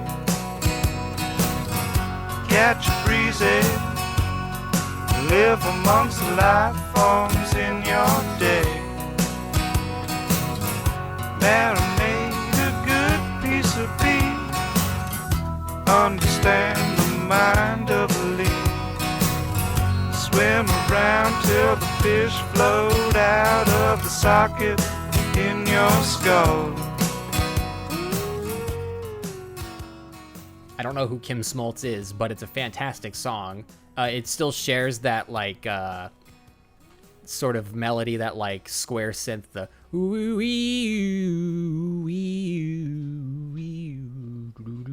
it's like it kind of is on Pink Eye on My Leg a little bit, but it goes off in a completely different direction. It's like all over the place on that one. But Kim Smoltz is very much like a verse chorus kind of song, and it's beautiful. I think they said the only reason they didn't include it on the album is because they didn't want to put too many depressing songs in a row. Like, well, Right. It's followed up by a song called Waving My Dick in the Wind, so it would have worked fine, but can't always. I think they also were quoted once by saying, we write a bunch of songs for the album and then always end up picking the worst ones. So Well, I so- gotta say, for Pink Eye on My Leg, I will say that this is my least favorite song of the album. right. I I think a lot like of people it. agree with you. Yeah, I mean, I like it in terms of it just sort of being, a slap in the face to wake you up from what you just heard before. But like, and also, I mean, you have to take into consideration like when it was made as well, because I feel like what came to mind when I was listening to it like a couple days ago was like, hearing like the dog barking samples, like kind of, it's like.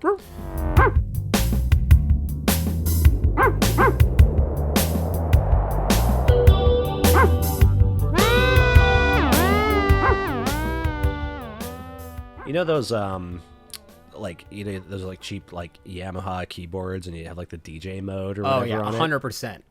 Yeah, it reminded me of that, where it's like, you could have thrown in some of those like DJ like, samples in there too, and it was just like that's what we're working with, and we're gonna make a song out of that.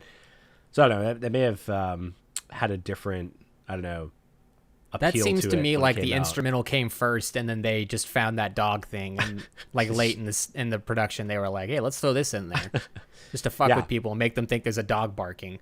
I'm not kidding. The first time I listened to this album, when I heard the dog bark, I was like, "Which one of my fucking dogs just did that?" And then it kept happening. I was like, "Oh, it's in the music." It's like when you hear a police siren in a song, and you have to sometimes just pause it and make sure there's not a police siren close to wherever you're listening to it. Yeah, that's become like the bane of my existence while I'm like driving my car. I fucking hate that. Like, there's so many like 90s hip hop songs that have police sirens in them, and I can't listen to any of them in my car now because I keep thinking I'm getting pulled over. But Well, do they have the same siren in Canada?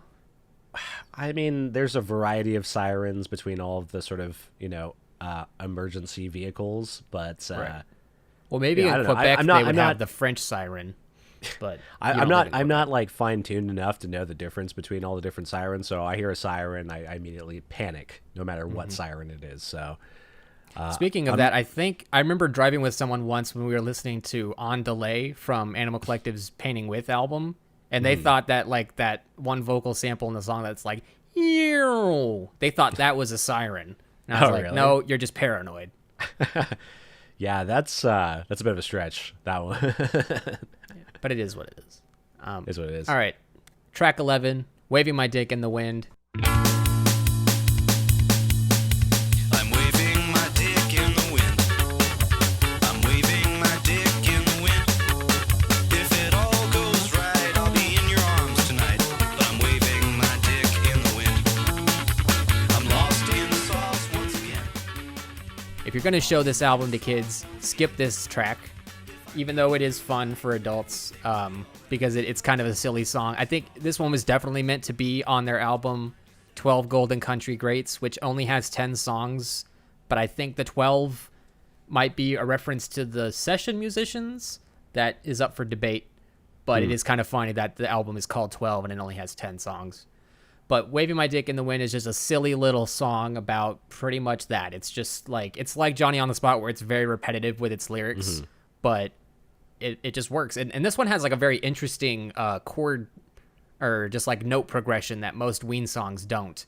Like, they do have like that Steely Dan sort of quality where like they will just like have a little interlude with like the hits and the melody hitting at the same time kind of passages, but it's not like entire breakdowns or thing. It's just like a quick little whatever you want to call it, intermission or something like that. I'm running out of words. This always happens an hour and a half into our podcasts.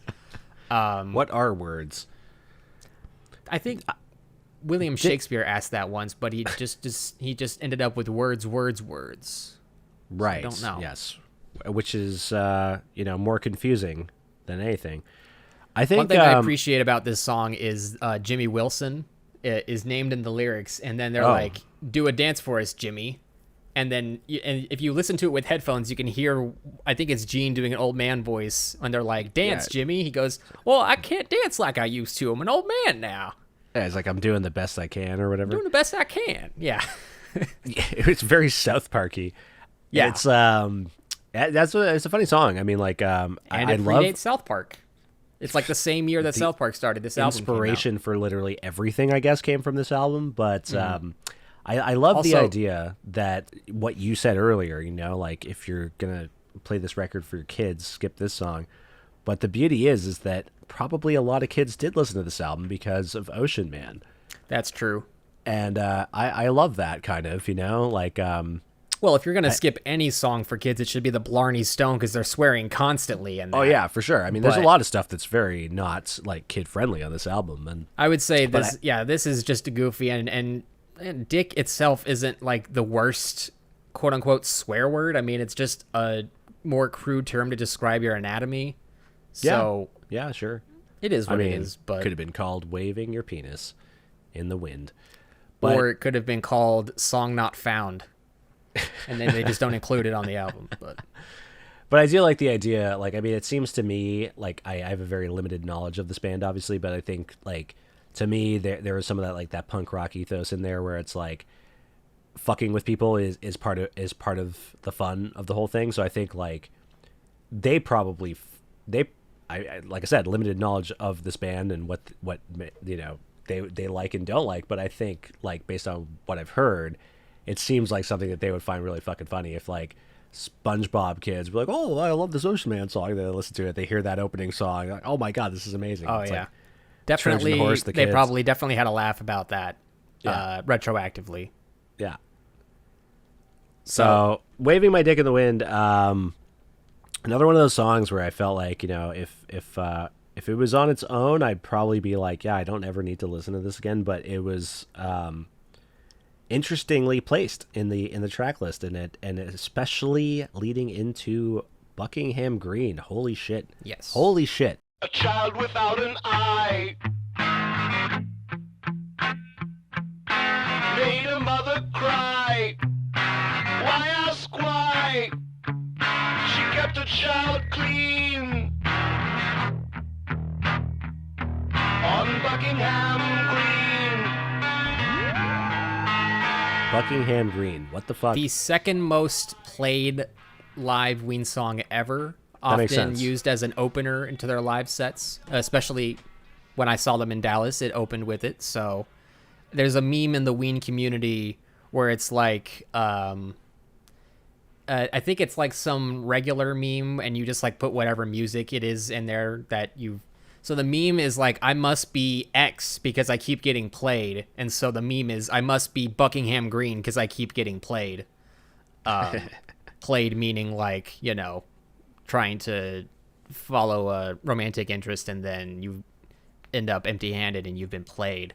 I'm not going to sit here and explain black culture to people, but that's Urban Dictionary. what Check comes it to out. mind. Anyway, you seemed like you were about to go into a whole thing about the composition of it. I mean, it's a prog rock song, right? It's it's kind of a big thing. Like it's definitely a song. Like I think that there's obviously a lot of thought went into Pink Eye on My Leg, Waving My Dick in the Wind, into Buckingham Green. You know, and especially because that to go from those songs, two silly little things into this big epic, yeah, sprawling. and especially because like right before that, Cold Blows the Wind is kind of like this, you know, emotional piece. Buckingham Green was like one of those ones where it was just like, you know, oh my god, okay, so now after that, now this. But it's like one of those things, like I was saying at the beginning of the podcast, like I think each song, because of the stark difference, it really The lends to the power. juxtaposition. Exactly. It's like you know, the sweet is sweet without the sour, right? So it's like Buckingham Green sounds so fucking epic because I've just listened to two effectively joke songs. Yeah. Well, it's also like the structure of it is kind of different than most Ween songs because, like, if you do have a solo or a jam session, it's like your standard 16 bars or something. But most of the song in Buckingham Green is like this constantly evolving like song structure. Like it starts one place and then it goes to another and then it goes to a third and then it eventually loops right back around to the verse, which almost seems like superfluous after a certain point because it is just so like composed. And I believe I'm saying the word composed specifically because Dean Ween, when he did a write-up of the 25th anniversary or 20th anniversary, one of the two, he said it was their most composed song to date. And I believe it because, like you said, it's very prog rocky and it really doesn't resemble many other songs on the album except maybe the Golden Eel, but even that has more of a structure to it than this. This is more just like you're following the journey of the music, not necessarily the lyrics or the vocals. Definitely. Yeah, it's So- sorry, go on.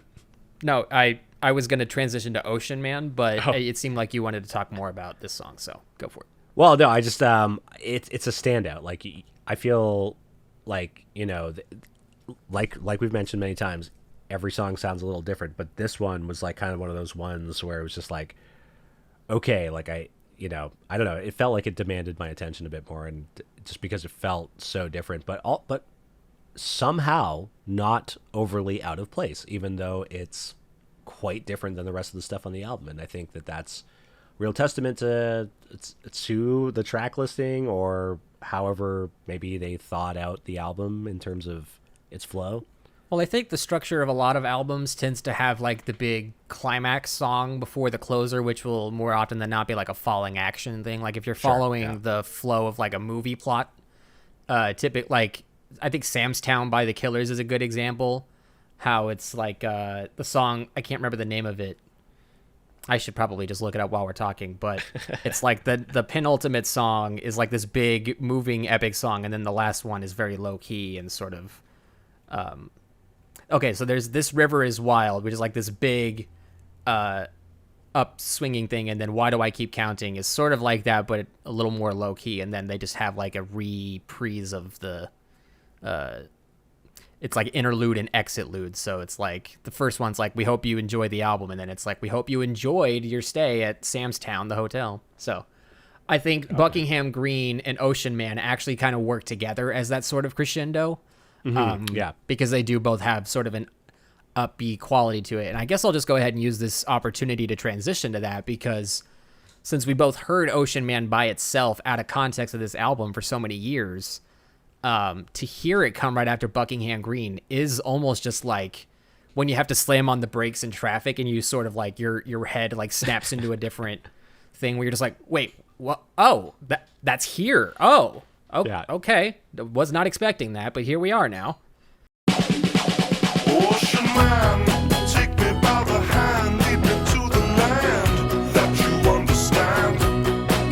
Ocean man, the voyage to the corner of the globe is a real trip.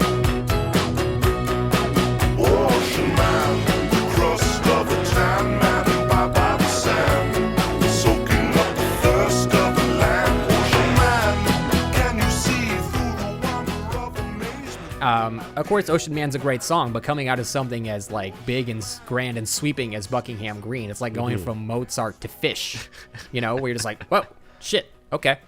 But then you just get right into it because you know all the words to Ocean Man, and it's got this big, happy, what do you call it, mandolin strumming throughout the whole thing, and you got those deep vocals playing throughout the whole thing. I first heard it in the SpongeBob SquarePants movie, as I'm sure you did, and I was just like, I didn't know there was I didn't think about it too much as a kid, but just hearing a song called Ocean Man, you're like, oh, is that a song about SpongeBob? I mean, I don't really think about him living in the ocean. He lives in Bikini Bottom. I guess that's under the ocean, but it's more of a sea. It's like the Gulf of Mexico because it's technically outside of Galveston. So Right. I don't know. But it's a great song. Everyone should know Ocean Man, or has at least heard it, in passing, maybe once in their life. At what point in the movie does that song play? I can't. It's like recall. right as the credits start. So it's like it's the credit music. SpongeBob gets promoted to manager of the Krusty Krab 2, and he goes, Yeah. "This is the greatest day of my life." He jumps up, it's a freeze frame, and then it's like they kind of fade in on the drum roll that starts the song. So it's like kind of like cuts it off a little bit, but then it just goes right into Ocean Man, take me by the hand, lead me to the land. It's just such a perfectly written little ditty. It's like one of those songs that is just like I wouldn't change anything about it. Every note is like in the perfect place. The structure, the solo being pretty short for Ween standards. It's really like maybe 8 bars, and then they go back into because the verse and chorus are just, and the refrain are so good that they don't want to spend too much time away from it. It's fantastic. I don't really think I can do this song justice by just describing it, because it is just, everything just works together so perfectly with it. Yeah, you definitely have to listen to it if you haven't. Listeners out there, listen to this song, and I feel like this is the best entry point for Ween or for the Mollusk. Like it is the ocean, like this subaquatic theme throughout the album is perfectly encapsulated in Ocean Man. I mean, I feel like the album could have been called Ocean Man, and it would have worked just as well. Right. But and I think this was one of the songs that helped them decide on the theme they were going for, because it was like one of the first 3 or 4 Oh, yeah? songs that they wrote and recorded. Okay, So it makes that makes complete sense. sense. That makes sense. It's funny. And- I'll just want to make like a slight tangent here because like the SpongeBob SquarePants movie soundtrack. So I forget exactly when that. I'm guessing it was like early 2000s that movie came out. It was 04. Oh, 04? Okay. So, yeah, I was like, into music already at that point and stuff. And SpongeBob was like a weird one because like when that came out, I was watching Nickelodeon as a kid, but like, I remember seeing that and I was like, okay, this seems like a weird show. And I was already like a teenager at that point. So I'm like this is awesome because, I don't want to watch like cartoons that are for kids. I want to watch something like Ren and Stimpy was like the only thing kind of maybe before that was to kind of bridge that gap between like kind of stuff that was pushing the envelope for like a kid's show. And SpongeBob, it was like, okay, this is such a weird, like kind of trippy idea to get like off the bat. And then like you'll watch the episodes and they'd have kind of like that gross out animation or whatever, like, when SpongeBob's like dried out or whatever, you'd be like, holy shit. Or even just in the movie when they're riding on David Hasselhoff's back as he's swimming all the way back to Bikini Bottom, and they have like this 20-foot long fake David Hasselhoff that they're filming the close-ups on so they can animate SpongeBob and Patrick onto it later. Yeah, and his face is just smiling. The Alec Baldwin character. Yeah. It was like this kind of like weird thing, right? It was just kind of like, okay, this is like kind of like not for kids, kind of like this feels like a drug trip. And You're saying Ocean Man, the song itself? SpongeBob. Or SpongeBob as a whole? SpongeBob. So I'm gonna tie this all in right now. So it's okay. So I'm saying SpongeBob as a whole, but when I saw the movie and the soundtrack came out, like I immediately bought the soundtrack because I was like, I heard the Flaming Lips song on that, and it was like the whole fucking thing was like, okay, so you got Flaming Lips on here, you got Motorhead real quick, on here. how old were you when it came out, the movie in 04? So in 04, so I was born in 87, so that would have put okay. me, yeah, so I was a teenager. Yeah, I was like a 9-year-old. I was like 8 or 9. So yeah, so I was like bands like Flaming Lips and Motorhead were bands that I was like already into. So I was like, this is so weird that this is the soundtrack to this kid's movie.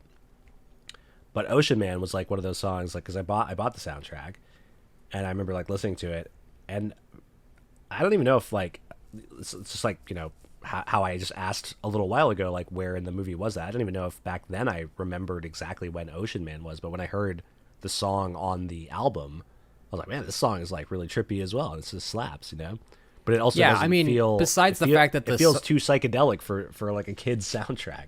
Yeah, that's kind of what I was gonna say. Is like the rest of the song sounds like normal. It's just the fact that the vocals are so deep that it has that sort of incongruity to it. But it just works somehow. And again, I think it's one of those where they recorded it at like E flat and then transposed it down 7 stops to like G major. And so that's why it sounds so like low. But again, it may be like, who knows? Maybe it's like Poseidon is the one singing it, and that's why it's such a deep voice. Who knows, right? But it's like the quintessential Ween meme song. It's like they're my girls. It just happens to be the most popular one, which I guess we should briefly mention that it was like a meme at one point. Like TikTok was Musical.ly and maybe didn't even exist when it was blowing up. I think it was like a YouTube thing. Like shit posts were coming in big in 2016, 2017. Like that sort of like deep fried meme culture was emerging around then. And for some reason, Ocean Man was just used. Like, I think there was like a Doomer wave version of it, which is just like, play it at 75% speed and it pitches it down even more. So it just was randomly getting used in memes everywhere, and then it just shot up to their most streamed song, more so than it already had being included on the SpongeBob soundtrack. So if you have never even heard of Ween, like I said, there's probably a chance you've heard this song, but if not, if you listen to one song off this album that's going to sell you on it, It should be Ocean Man. It's Ocean Man for sure. But we should also reinforce what we've been saying, which is that stylistically it's all over the place, but it's a good thing at the end of the day. Yeah. And that brings us to the final track. Song. Yeah. She Wanted to Leave with Hidden Track, which, I mean, if you're going to do a fucking hidden track, don't put it in the title. That gives it away. 3 men's all they were. 3 men out at sea. 3 men came aboard my ship and took my true love from me. I couldn't believe she wanted to leave. She wanted to leave. I've loved you so long. Like Beach House, when they did Irene, you're like, why is this song 16 minutes long?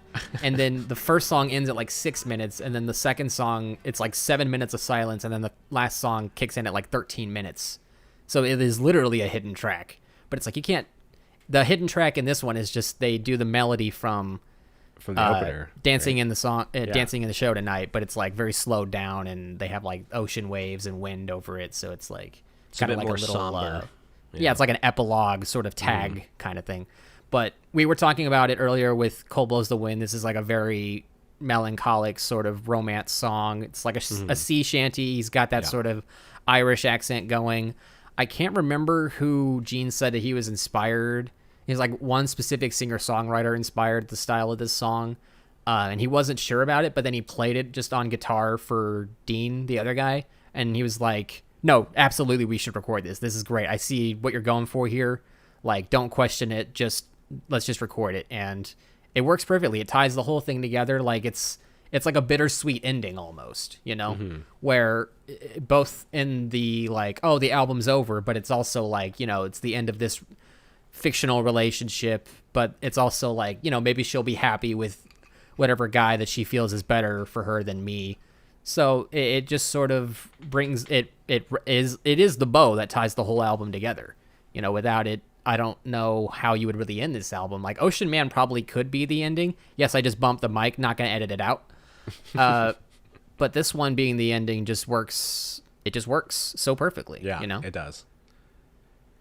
And it's a beautiful one to sing along with. It really, like, you know, I think singing can often bring out like dopamine or other things that make you feel things and break you out of your shell. But this is especially one of those where you just get caught up in the emotion of the song while you're singing it. So it's sometimes when I'm covering it while I'm like playing the keyboard and singing it, I'll fuck up the chord pattern just because I'm so into the melody, you know? Mm-hmm. Yeah, it definitely feels like that kind of song for sure. Yeah, it's a sing-along for sure, but definitely an emotional one. Yeah, it's like if everyone is too drunk to sing when they're doing after they sing the Blarney Stone, but they're still going with their pub songs. This is the one where it's just the one guy singing it, and he's got the best voice in the whole bar. Totally, that's a good way of putting that. Yeah, it's So- interesting though. Like, so with the hidden track, the quote unquote hidden track, like when did you ever listen to much? Like, did you buy music on CD when you were growing up, or are you more of like digital music?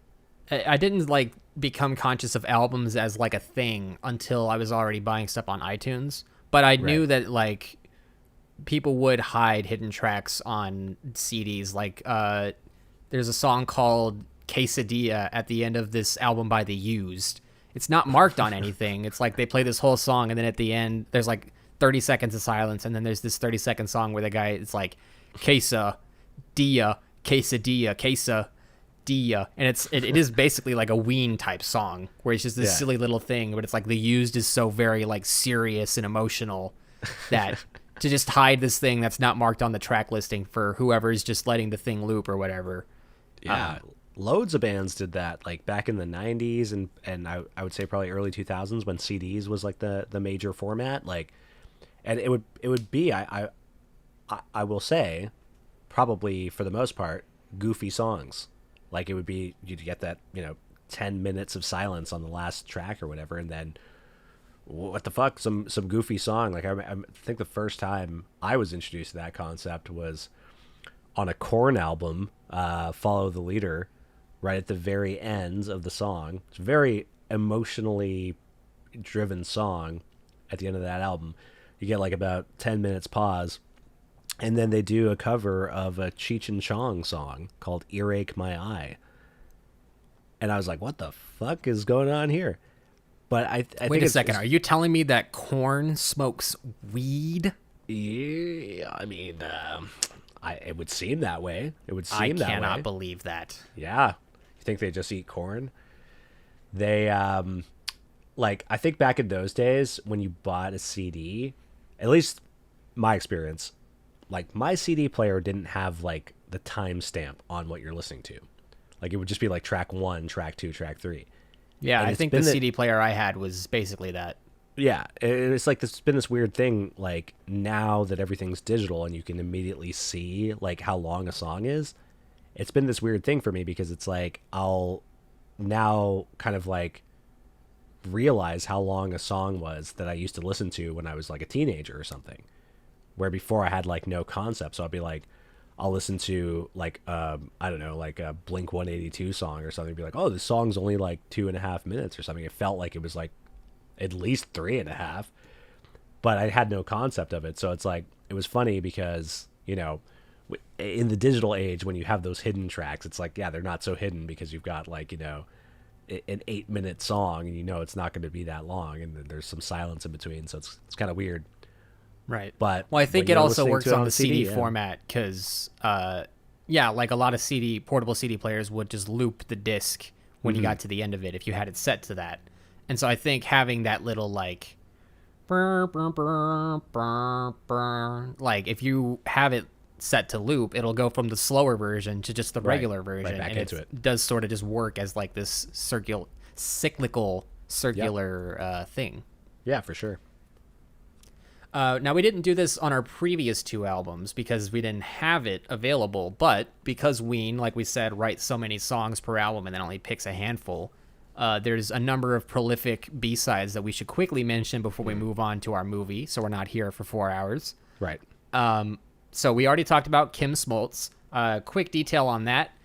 They never played it live until 2016, and it was like the first month that they reunited after having broken up for like 4 or 5 years. So it was like the perfect time to just drop a fan favorite like that. And there's a version someone recorded on YouTube of them doing it live, and it's just like, it's like you wouldn't even know that it aged 20 years in between then. It's just such a, it just persists as this like very well written song. And it is the one song where you hear it and you're like, how is this not on the fucking album? But again, like I said, they didn't want to overload it with emotions. I get it, but it's like, come on, fucking pink eye on my leg? The fuck? But of course, we can always make our own custom playlists like we talked about. That's true. So there's also a song called Coco, which is very island, tropical themed. Again, one of those where it's like, it might have been too on the nose in terms of the concept they were going for. But you hear it and you're like, how was this not on?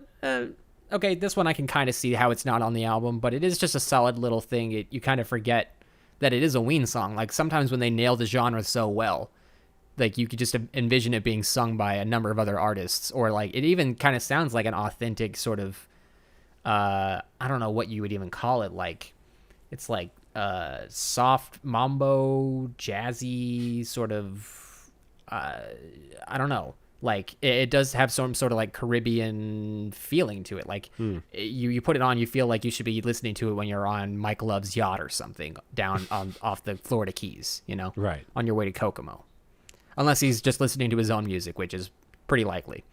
But as I was re-listening to it after watching Captain Ron, I was like, this would actually work really well if they found the right scene for this in Captain Ron, like in a montage or in the background of one of those party scenes or something, because it is just such a, you know, islandy little song. I think you could probably do one of those like Dark Side of Oz sort of renditions of like a Ween album and Captain Ron. I feel like that would it could work, maybe comprised of these B-sides. Oh, true. If you did like some sort of mega playlist, because it Yeah, is only yeah. like a 41-minute album or something like that. Yeah. That's the problem with like matching an album to a movie. It's like, well, movies are twice as long as albums, or even 3 times. So you're just gonna get halfway through the movie and then just silence. How does that work? They just replay it. That's what Dark Side of Oz is. It just That's loops silly. the fucking album. Yeah, I thoroughly hate that. It's obviously it obviously was not made to sync. It's just a coincidence. One time in 7th grade, we had like a free day and we were watching that movie Journey to the Center of the Earth. But tying in the last episode, that was around the time I was really into Cloverfield. And so the credit music that we talked about, I was listening to that on I bought it on iTunes and I was listening to it on my headphones while the movie was playing. And it was weird because parts of that credit music was lining up with this shitty Brendan Fraser movie. I mean, I love you, Brendan Fraser, but that movie's awful. Yeah. So, I think it just, because of the nature of music and movies, like the rhythms that they go through, sometimes they will line up, sometimes they won't. But I don't think we need to just sit there and find, we don't need to do it for everything, because it's like a nice coincidence when it happens. But if you're just going to sit there and do that, pair up every album or movie you can think of and try to find the similarities to find that next, Dark Side of Oz matchup, it's kind of it's like going crazy almost, Yeah. So, there's another one called Did You See Me? Oh, yeah. Back to the B-sides, which is interesting because it's one of those, they did an album called Shinola Volume 1. There is no Volume 2. It's been almost 20 years. But it was essentially an album where it was they took some of the best non-album tracks from the beginning of their career all the way up to that current point. So from God, Ween, Satan back in the late 80s all the way to Quebec in 2003. And then just properly re-recorded them in a studio with good production. And then it's essentially a compilation album, but it does kind of work as its own Ween album because of how varied the song structures on it are. So it's a sort of a low-key ballad song. It's not my favorite by them, but it's interesting that they have that sort of pattern of dig up stuff from the old folder and it still persists all these years later. So moving on, similar to this one, there's another one called Flutes of the Chi, which was later renamed Flutes of Chi. And they recorded that for the album White Pepper, although this one is very much like a sea shanty kind of version where it's that waltzy do-cha-cha, which is still in the recorded version, but that one's a much more rock band style, but this is more of closer to the Mollusk. And I think Flutes of the Chi is one of the, there's 3 really, really good B-sides from this, and that's one of the best ones. And it's also you have that moment, oh, hey, kitty, where you're why wasn't this on the album? Kitty, I'm recording a podcast. Can you please shut up? Kitty's got something to say. She says, give me pets. I've been hearing you shout for 2 hours now. She says, actually, you know what? This Ween album, I have some thoughts. She's like, can you move on to Captain Ron already? I promise we're almost there. But yeah, that's one of those where you hear Flutes of the Chi and you're like, how is this not on the Mollusk? Okay, well, at least we have the demo and they recorded it for another album, so I can rest easy. Then there's Vinny the Eel, which is just I don't know if you know Edgar Winter. He did Slow Ride, down now. That one. It's kind of like one of those songs by him. It's very basic. It's just most of the lyrics of the song is just Vinny the Eel, Vinny the Eel, Vinny the Eel. And then they wrap up the section by going, it's all right. Bow, bow, bow. So it's just a kind of a casual classic rock thing, but it's fun. Right. That's cool. Yeah. And then there's the Argus. Now, there's a song on Quebec called the Argus, but they're completely different. This one predates the other one, but that hasn't stopped fans from just calling it the Argus Part 2, which is how most people know it. So it's beautiful. this version is the Argus Part 2, and the Quebec Yes. version is the Argus. even though they're completely unrelated, aside from the fact that they both have the name the Argus and include that in the lyrics. One It's is a good like, song. It was good. This version of the Argus, I haven't heard the Quebec version, but this was a good one. yeah, it's one of my favorite rarities. It's like in my top 5 never released on an album Ween songs, because it's just this like melancholy little ditty. It's hard to describe, but I mean, of course, I'm sure they've heard the sample by now that I've played, so they'll know what I'm talking about. But it does have this like sort of whimsical, magical. It's like something you would hear in like a kids movie where they ride on the backs of dragons or something. You know, Sure, I could see that. it's kind of like we're back home now and everything's. We saved the day. We went through our adventure, and now we're being tucked into bed by our parents. Kind of song, like roll the credits. Totally. Yeah, I love I can it. see that. And that's one of those songs where the first time I heard it, I think I literally played it like 4 or 5 times in one day because I was just like, fuck, that's so good. And now it's stuck in my head and I have to just keep listening to it. It was a standout for sure from like the outtakes and the B-sides. The Ween was on fire at this point, and they still put out a handful of other great records after it. But it's worth pointing out that I think everyone kind of agrees that this was, if not Quebec, then the Mollusk was their greatest album to date. Hopefully, fingers crossed, they record again, but they probably won't, based on the fact that like their method for writing songs was like get fucked up, jam something out, record it, and then come back to it later when sober and flesh it out. And now that Gene Ween has been in recovery for however many years, that's probably never gonna, like, I don't know if they could get into that headspace again to match the quality of their previous work without all the drugs that they were, using and inspired by to make all the fan favorites and hits. Yeah. But Well, the we shall Mollusk see, I will still suppose. persist. It's a classic album. Go listen to it. It's a 10 out of 10 by my standards, maybe a 9 out of 10. I don't rank albums. Might have said that last episode or the first one. But it's easier for me to rate a movie than it is an album with a 1 to 10 scale for sure. I agree with that. Yeah, it was a very weird album as a first time listener to it, and I want to hear more.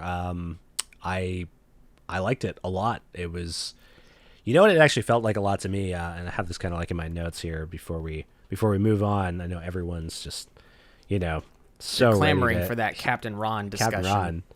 But what I did notice, and I don't know if you're familiar with this band, the Dwarves. You familiar with the Dwarves? As in like tiny people, not the Doors, the Jim Morrison band. Yeah, it's a cover band of the Doors, but they're all little people. No, there's a punk band. Oh God, I called- thought you were. I actually did believe that for a second. No, that Anyway. would be that'd be wildly inappropriate. But no, there's. I mean, a, if they're the ones that came up with it, maybe not. well, yeah, sure, but yeah, that's true. Anyway, shouldn't- the yeah. Dwarves. So the Dwarves, they were a punk band. They still are a punk band. Started in the '80s, and they're still going. But they, I felt like there were some similarities. And especially because Ween, did kind of have their punk rock stuff as well. Like at the beginning, the thing with the Dwarves, so like they're like one of my favorite punk rock bands. They're fucking awesome, and I'm sure at some point, if we continue this podcast show, we'll probably do a Dwarves album. But so one thing that they suffer from is the tone. Like they'll write albums that will have, maybe half of the tracks will be like they'll never do anything like super serious, but like there'll be stuff that just kind of would resonate with anybody, but then they'll also like half of the tracks will be like something that's just super offensive for the sake of being offensive, or something that's like super jokey just to kind of rile people up or something. And I felt like this album kind of was in a similar vein where it was just like, okay, like, who is this for exactly, right? Like it's for the guys that made it, right? Like it's for this band. They enjoy this shit. They enjoy making like the Waving My Dick song as much as they enjoy making Mutilated Lips. So they want to do both of it, and that's fucking awesome. But it's one of those things where it's like, a casual listener might be like, whoa, what's like, what is happening right here? and the Dwarves, like their I guess main songwriter, frontman, a man that goes by many names, but his I guess most known name is Blag Dahlia. He just released an album last year, and it's kind of like a serious album. It's like his like mature, like songwriter album. But it has a song called "I Wouldn't Fuck Her with Your Dick" on it. But in the midst of like other songs that you could play for like your parents, and then Right. something like this shows up, and it's just like one of those things where it's like, dude, like, your own sensibilities kind of fucking shot you in the foot here, because like it's a hard pill to swallow when you're trying to sell this like singer-songwriter almost like Americana album, but then you've got songs that like still blend in with like that punk ethos. And I felt like Ween did it much more gracefully on the Mollusk, but like I Yeah, felt they know like how to were balance kind of, it. yeah, going into that territory a little bit, which it's kind of like a mixed bag for me, where it's like I kind of understand like some people that might listen to it and just being like kind of just like surface level offended by some of that shit and just be like, oh well, this band's not for me then.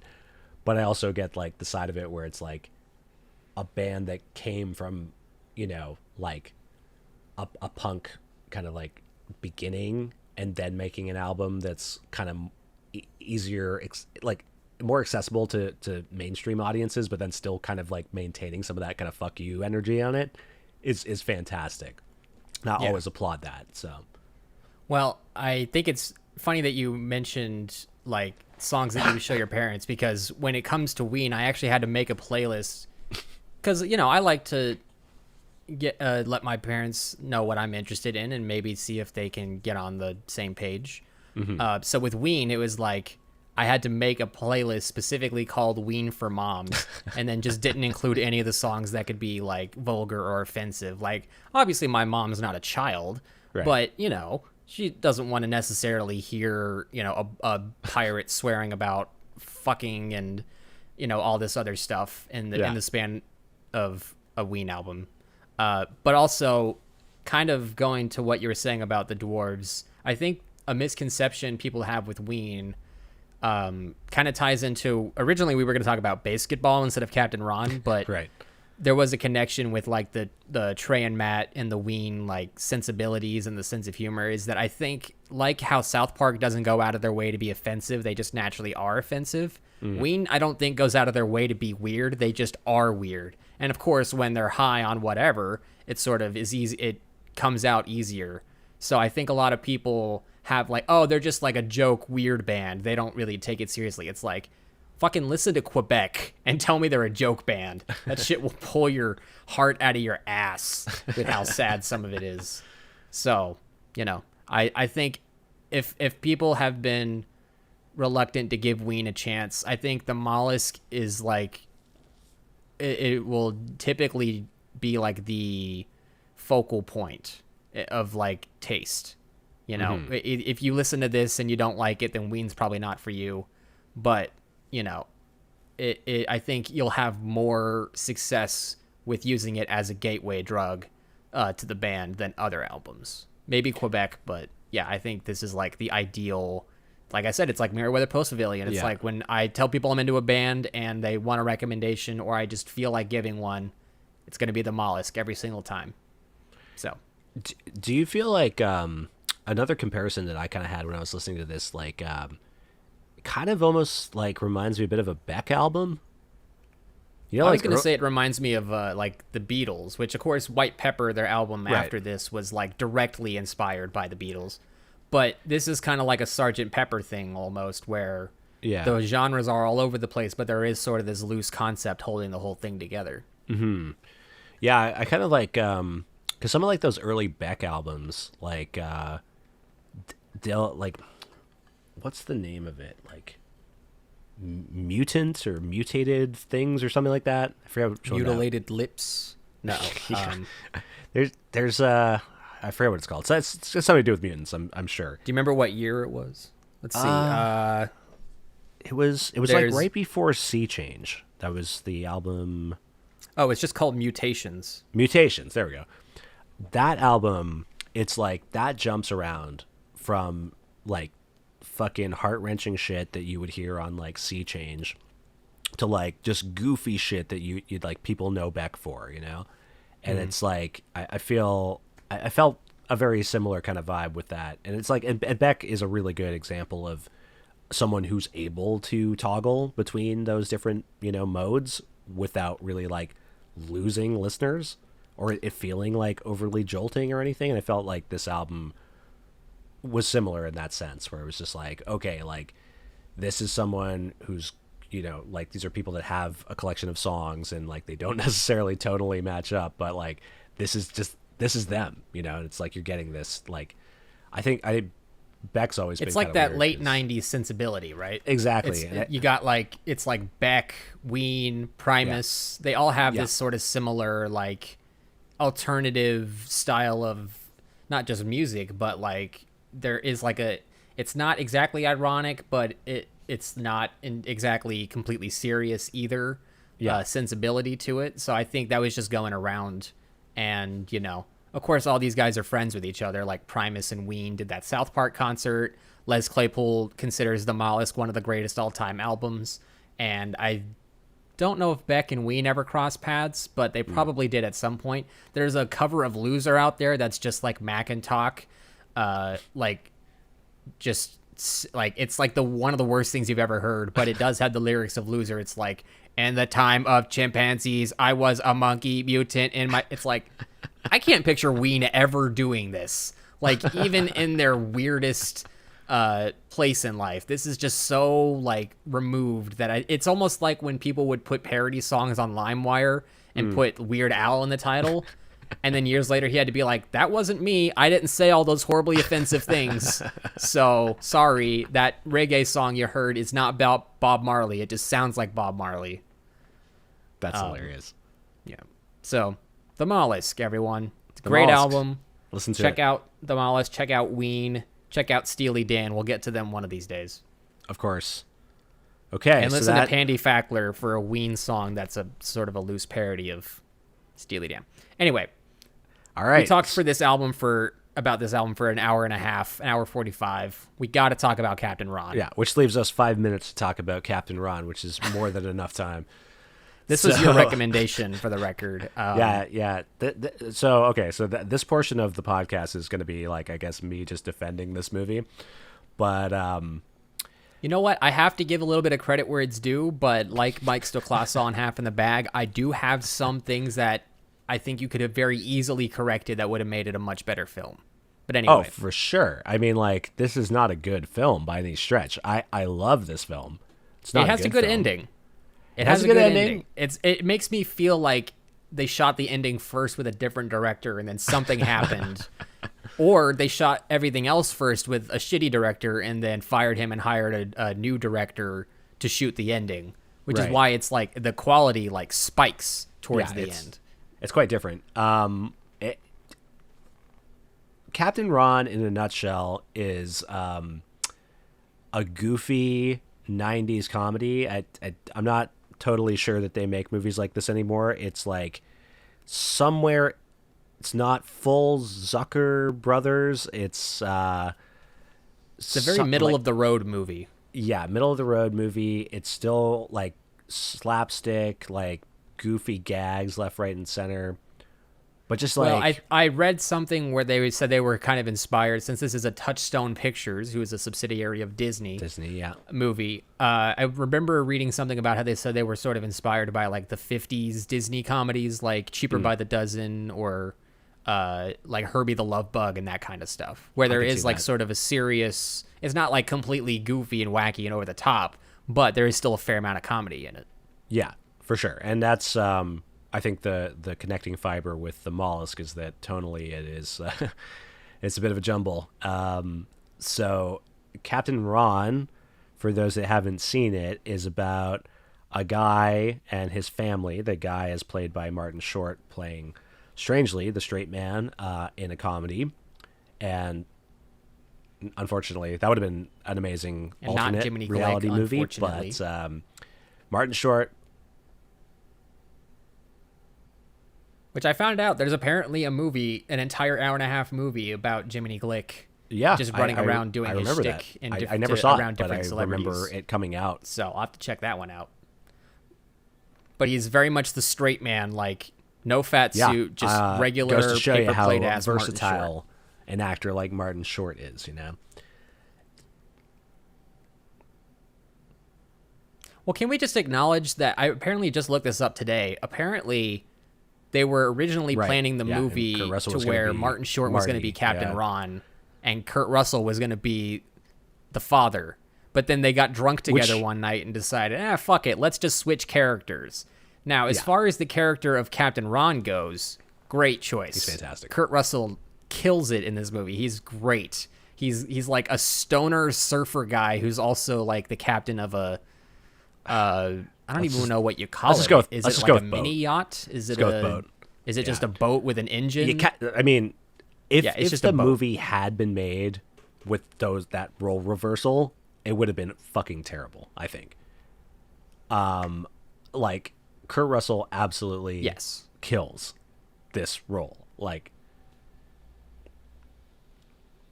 You know what? I told you this earlier. Can we just establish this for Yeah, it is. the listeners? This is like a vacation movie.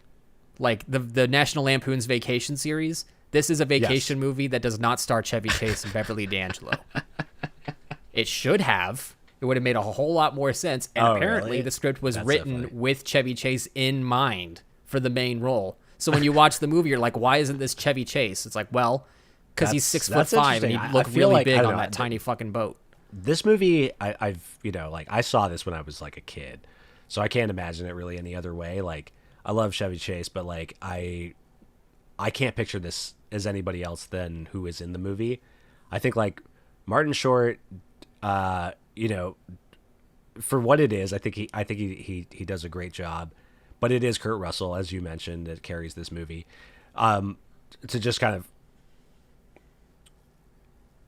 Right, because he's the only one that really has any character to work with. Like, Martin Short is like the most... It's like the family themselves are essentially just one character spread across four people when it comes to the dichotomy between them and Captain Ron. Of course, it's like... It's the sort of arc of the movie is that he's this family guy who's trying to bond with his family who's so used to the suburbs and the city and, the day-to-day stuff, and they get out on the boat, and then Captain Ron comes across as like this big, the wild man versus the straight man. Because they're pairing. like this like and I upper forgot how I middle-class got onto family, this. and so like Captain train of Ron thought. is like this like kind of scumbag that shocks all of them because they're like this guy is so below us, and but I think like for those listeners out there, we're presuming that we have listeners that don't know what the movie's about, so upper middle class white family inherit a One boat day. and they decide to Clark Gable's boat, so they decide to Clark Gable's boat. yeah, their uncle Which got I it don't- somehow. It's like their uncle Yeah, I wanted think- in a auction. Yeah, something or other. Or like a what do you call it? An estate sale or something. Yeah, so their plan is And to it's worth, like, $250,000 basically, or take the something like boat that. from where it is to a place where they can sell it. But they don't know how to, how to transport the boat, so they have to hire a professional, boat captain. When the, I guess, like, agency that's willing to buy the boat finds out that it's in much worse condition than was assumed, they give this family like a shitty captain, and that comes in the way of Captain Ron, who is a guy who has one eye, and he's a stoner surfer guy. Almost everything he says makes him seem questionable, and And he talks like this the whole time. he dude. is legitimately He's like a character from Bill he's and Ted legitimately 3. like Oh, they the, made Bill and Ted 3, but archetype of a stoner surfer beach bum guy.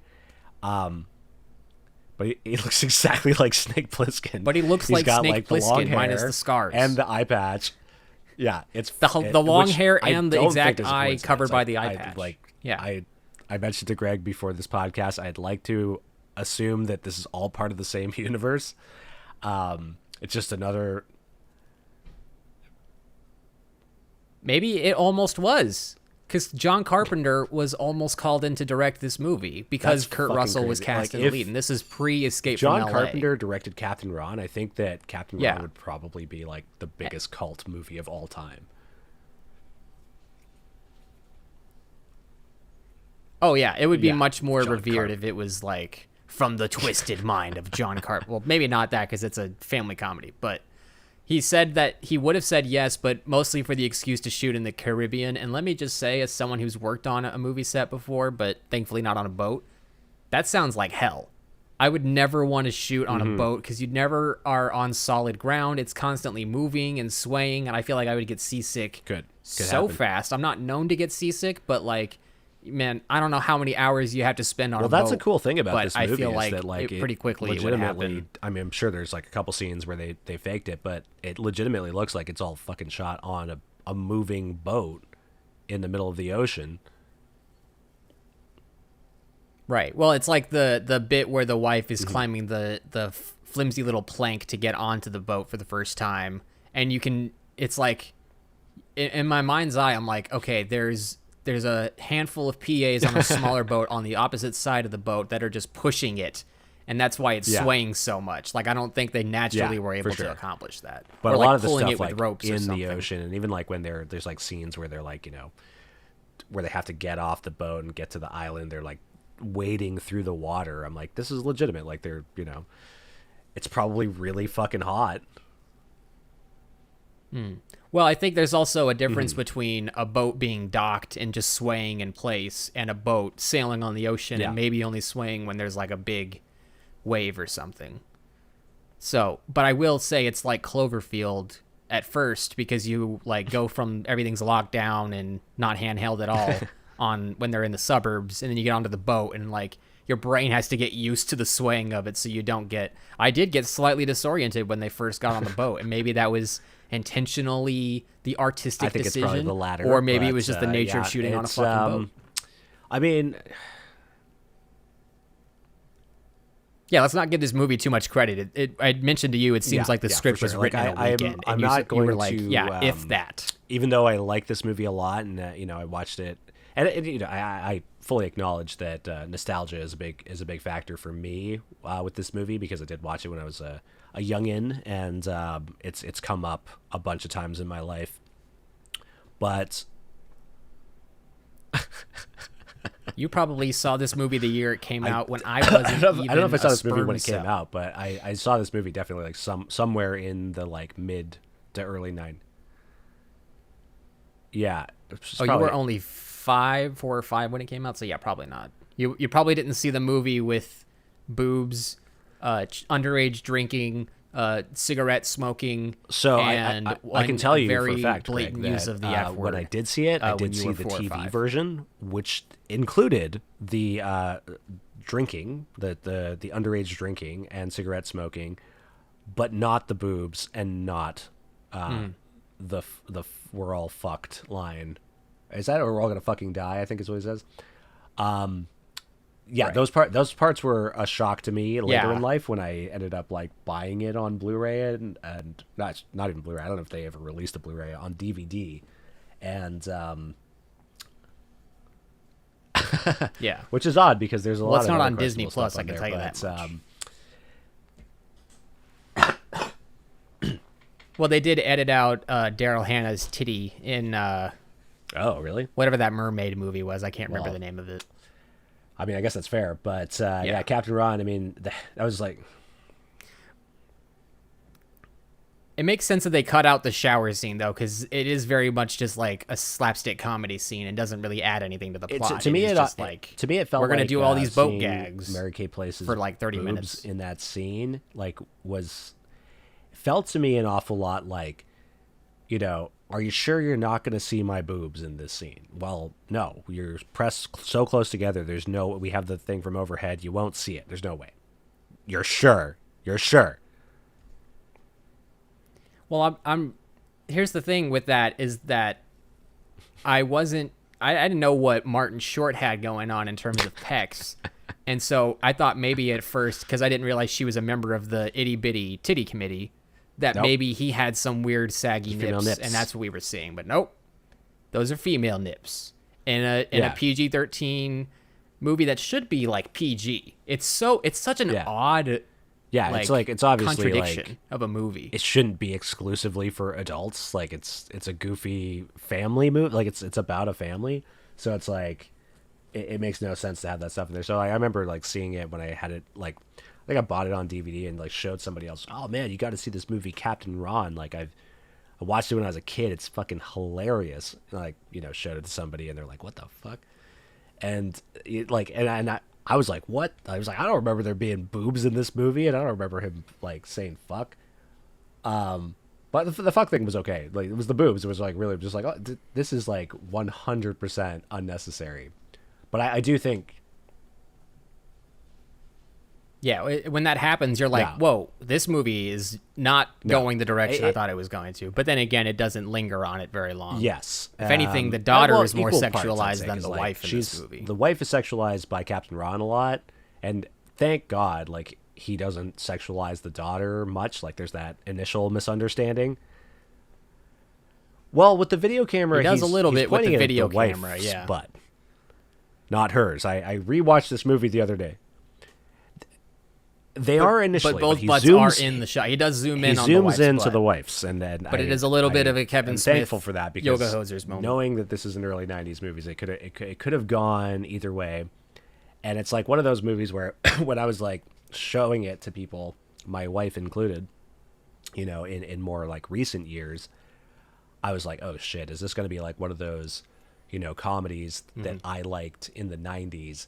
That now is going to be like so wildly inappropriate that I'm going to feel like exactly. Like I'm going to feel like like post Me Too, it just didn't age well saying at all. that I like this movie. Thankfully, Captain Ron steers clear of a lot of the sort of more major awful cliches of some of those '90s movies, but it was weird seeing her boobs, and I do think it was like one of those situations where. She probably didn't think she was gonna show her boobs in the movie. It just kind of so happened that they were out in that scene, and then the director and editor were probably like, "Oh, sweet man, let's keep that in. We actually got some boobs in this." I feel like it's sign the contract. If it slips out, then it's in the movie. You signed the contract. So like, you didn't have a non-nude clause. But I don't think it's like, it lends absolutely nothing to the movie. Thought about that. It's weird. It feels very out of place. Right. Well, we've been talking about it for 5 minutes, so maybe that's not the best way to indicate it's like that the only thing is a we're very talking about. minuscule part of the film. It's so. But it is worth mentioning. There isn't much story for like the first 45 minutes. Like the actual scene where there is like a bit of like a Robert Altman like. Woody Allen sort of energy to this movie with like the breakneck pace of the dialogue, sometimes overlapping. And so it never really feels like scenes ever have a chance to settle. It just kind of feels like one long, like anxious stream of consciousness to a certain extent. But it's also like once they get on the boat, there's like a solid 20 to 30 minutes where literally nothing happens in the story. It's just like boat gag after boat gag. Over and over and over until finally they stop on I think at one point they get lost and then they end up on like an island somewhere and they run into some guerrilla fighters. So this is where my script correction segment is going to start. If you'll indulge me. Martin Short goes for a walk on the island to clear his head because Captain Ron is trying to cuck his wife, or cuck him rather with his wife. And then he just bumps into these guerrilla fighters, and then it just cuts to them all being on the boat. And they're like, oh, yeah, Captain Ron talked him out of it, and I got to live and all that stuff. And it's like, you didn't fucking show it? The what you do in a movie is you show and you don't tell, okay? It's like you could have very easily had a whole scene where, you're at gunpoint, and then Captain Ron runs in. Whoa, hombres, relax, dudes. It's totally cool. I'm with this guy. Like, we can, and then they talk about the whole deal, and then they don't have to just recap it for the characters later on the boat because the audience already saw it. But, of course, they didn't do that. They just didn't show it. And it's like, dude, if you're going to do a movie like this, that's like one of the scenes that you write and do. It's like so easy to do that. Like, you shoot it literally in the woods.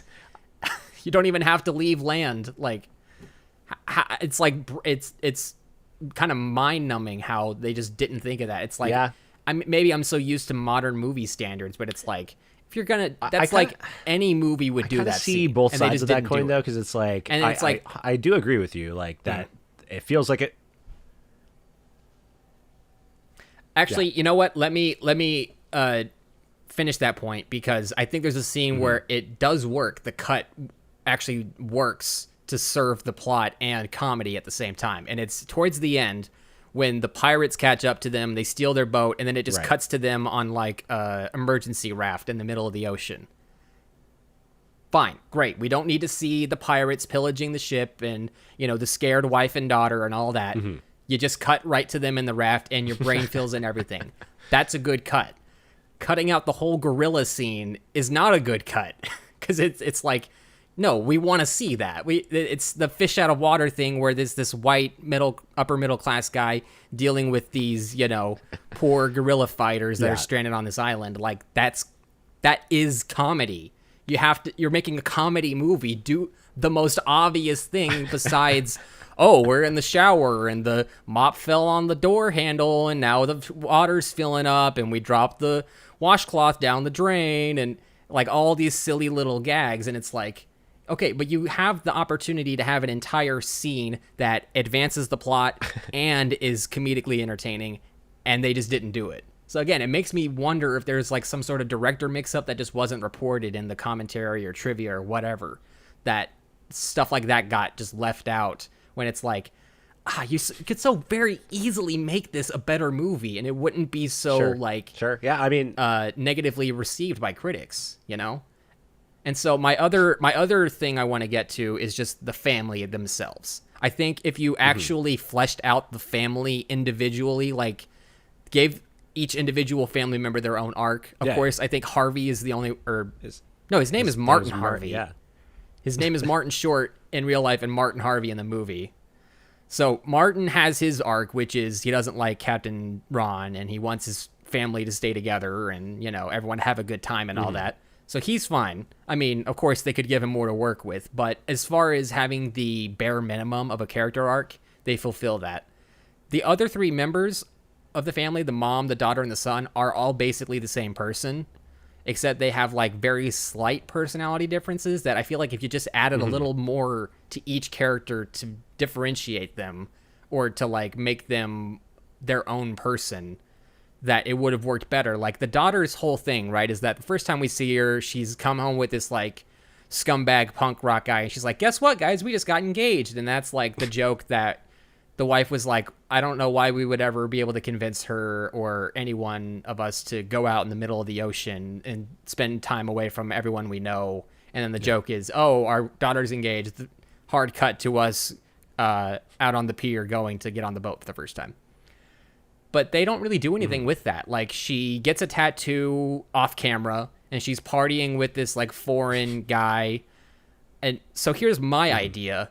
They run into the guerrilla army fighters. They get on the boat and then they don't interact with the daughter at all, or the mom really. And it's like, okay, first thing you should do is you write a character who's like someone who's her age, like maybe the son of the lead guerrilla fighter. And then they have like a little thing where they're attracted to each other but can't be together because of circumstance. That would fulfill her arc of being like the ditzy teenage girl who easily falls in love, as well as matching the setting of the story that they're telling, like that could have been a whole thing. And then maybe Captain Ron could have been like, well, sometimes you can be attracted to a dude, but you really gotta just wait for the right guy to come along who really cares about you and isn't just into you for sex. Like, none of that's in the movie. Just add that little bits and pieces in there, and that would have worked. My other thing would have been the son, who is barely a character in the film. The only thing he does is he plays Monopoly and he drinks beer when Captain Ron gives it to him and charges him for it or something like that.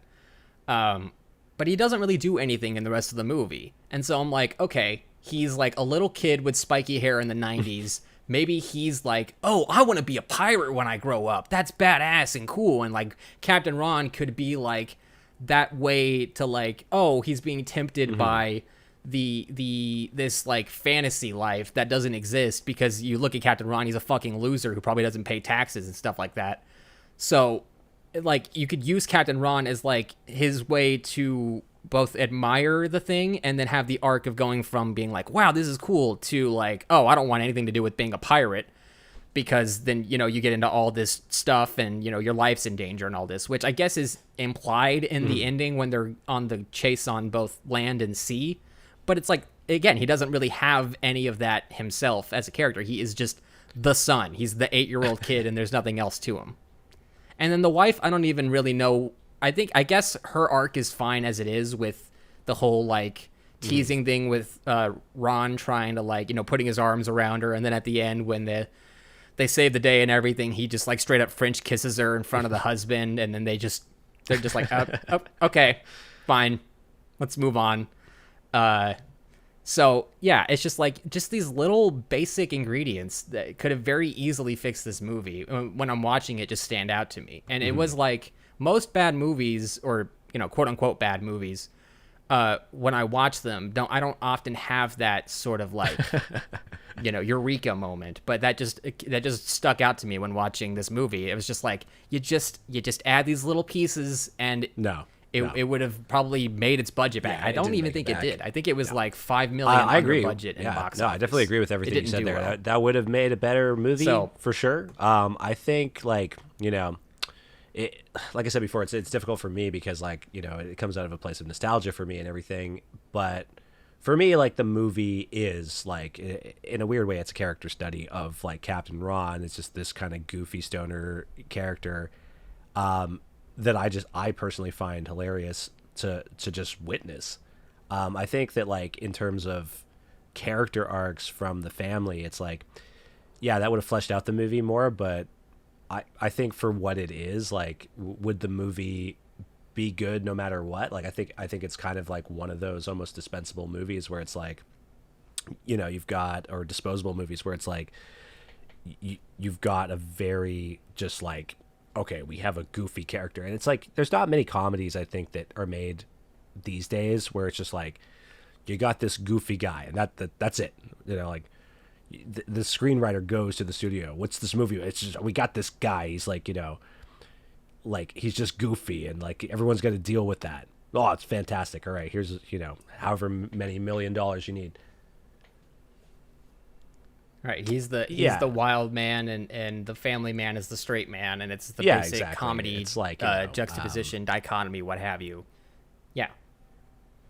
Conceptually, it's not a bad idea for a movie. It's kind of disappointing. Yeah, that it and I think that they probably didn't realize like you that could have really before done they something started with shooting, it. because I don't like, because imagine, like, if this movie was made with anyone else other than Kurt Russell as Captain Ron, it would be probably fucking shitty. And so it's like, yeah. Well, yeah, it's like I was saying, Vacation, right? This is a vacation movie. Martin Harvey is Clark Griswold, and Captain Ron is just Cousin Eddie, which is even more fascinating that there's a Christmas Vacation 2, Cousin Eddie's Island Vacation, where I don't think Chevy Chase and Beverly D'Angelo even show up at all, but they have the original daughter that played, the original actress that played the daughter, I think Audrey is the character's name in that movie, and then everyone else is just, you've never seen them before, and it's basically completely disconnected from the vacation movies. So it's like, the fact that this existed before that is just kind of, it's bizarre, because they were still making vacation movies, like, theatrically it's when like a this sign came of the out. times. Like there was a lot of, like, I mean, like Uncle I don't know Buck what they were and, like, thinking. you know, What About Bob, and all these movies of just like some unpleasant character showing up and then just people having to deal with it. It's like that was almost a genre of its own. And it's like, I don't know. Yeah. Like the movie would have flopped a lot harder if it had anybody else playing Captain Ron. And I think if you were to look at like a movie like Captain Ron, without Kurt Russell as Captain Ron, like the idea of trying to flesh out auxiliary characters like wouldn't even matter, because it's just like, this movie fucking sucks, and it's obviously like this one gag, so like who even cares about this other stuff? I think, like,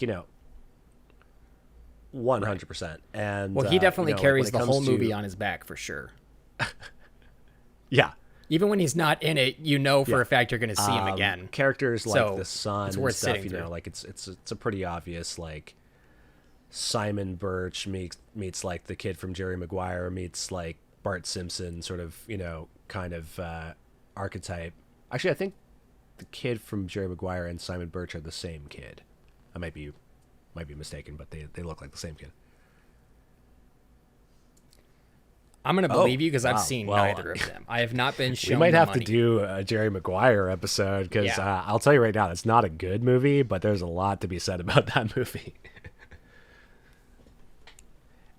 It's kind of like the it worst won movie an ever made in Oscar, a way, so because it's shit. like all about this fucking piece of shit called Jerry Maguire, who basically just manipulates everybody around him, and they trick the audience into thinking that he's a really like fucking romantic dude that everyone should kind of like aspire to be with. Yeah, but he's actually like a complete piece of garbage. Because it's Tom Cruise.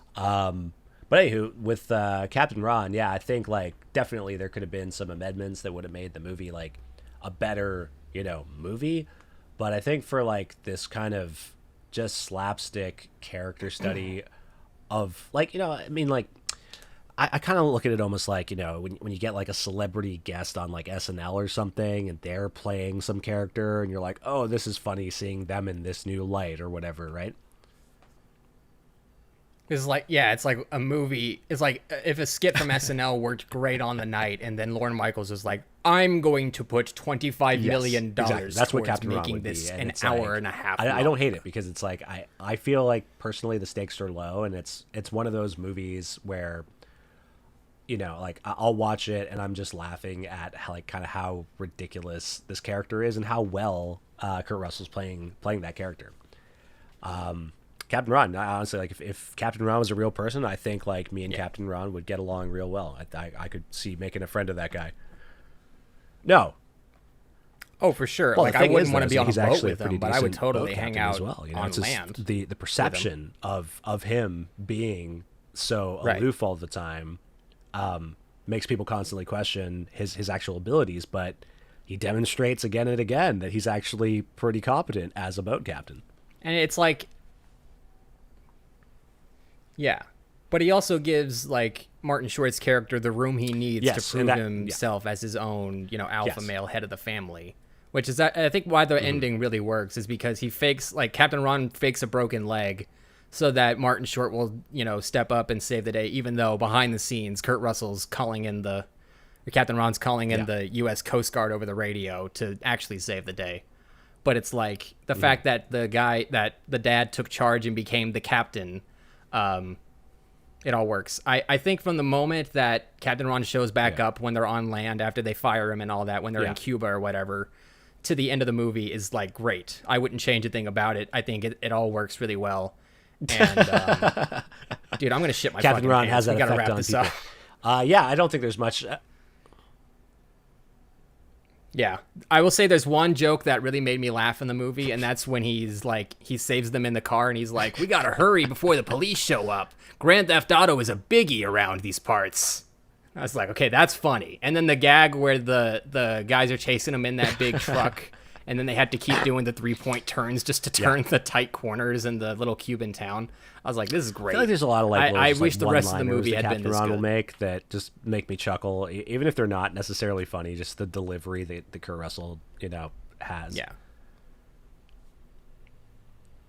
It is a bit of a dry 90s for tone sure. at times. Yeah, I think there's sneak not up much on you else we can really sometimes. say about this movie. It's, I would say,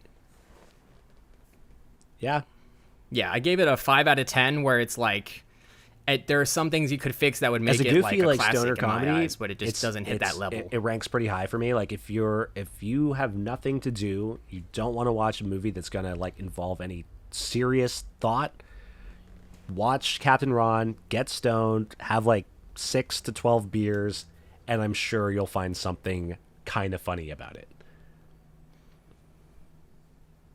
No, don't. Especially And don't get not on a with boat Captain Ron after at the helm. ingesting all that. So, yeah, Right. that's true. Because he probably will match. Alrighty.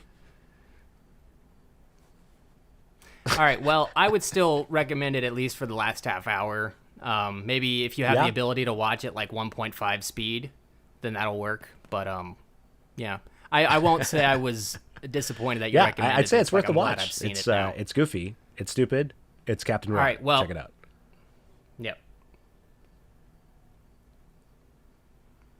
And that's going to do it for episode 3. I am going to go take a huge dump. Thank you for listening. We'll see you next month, and then we might take a never few know. months off, depending on how life turns out.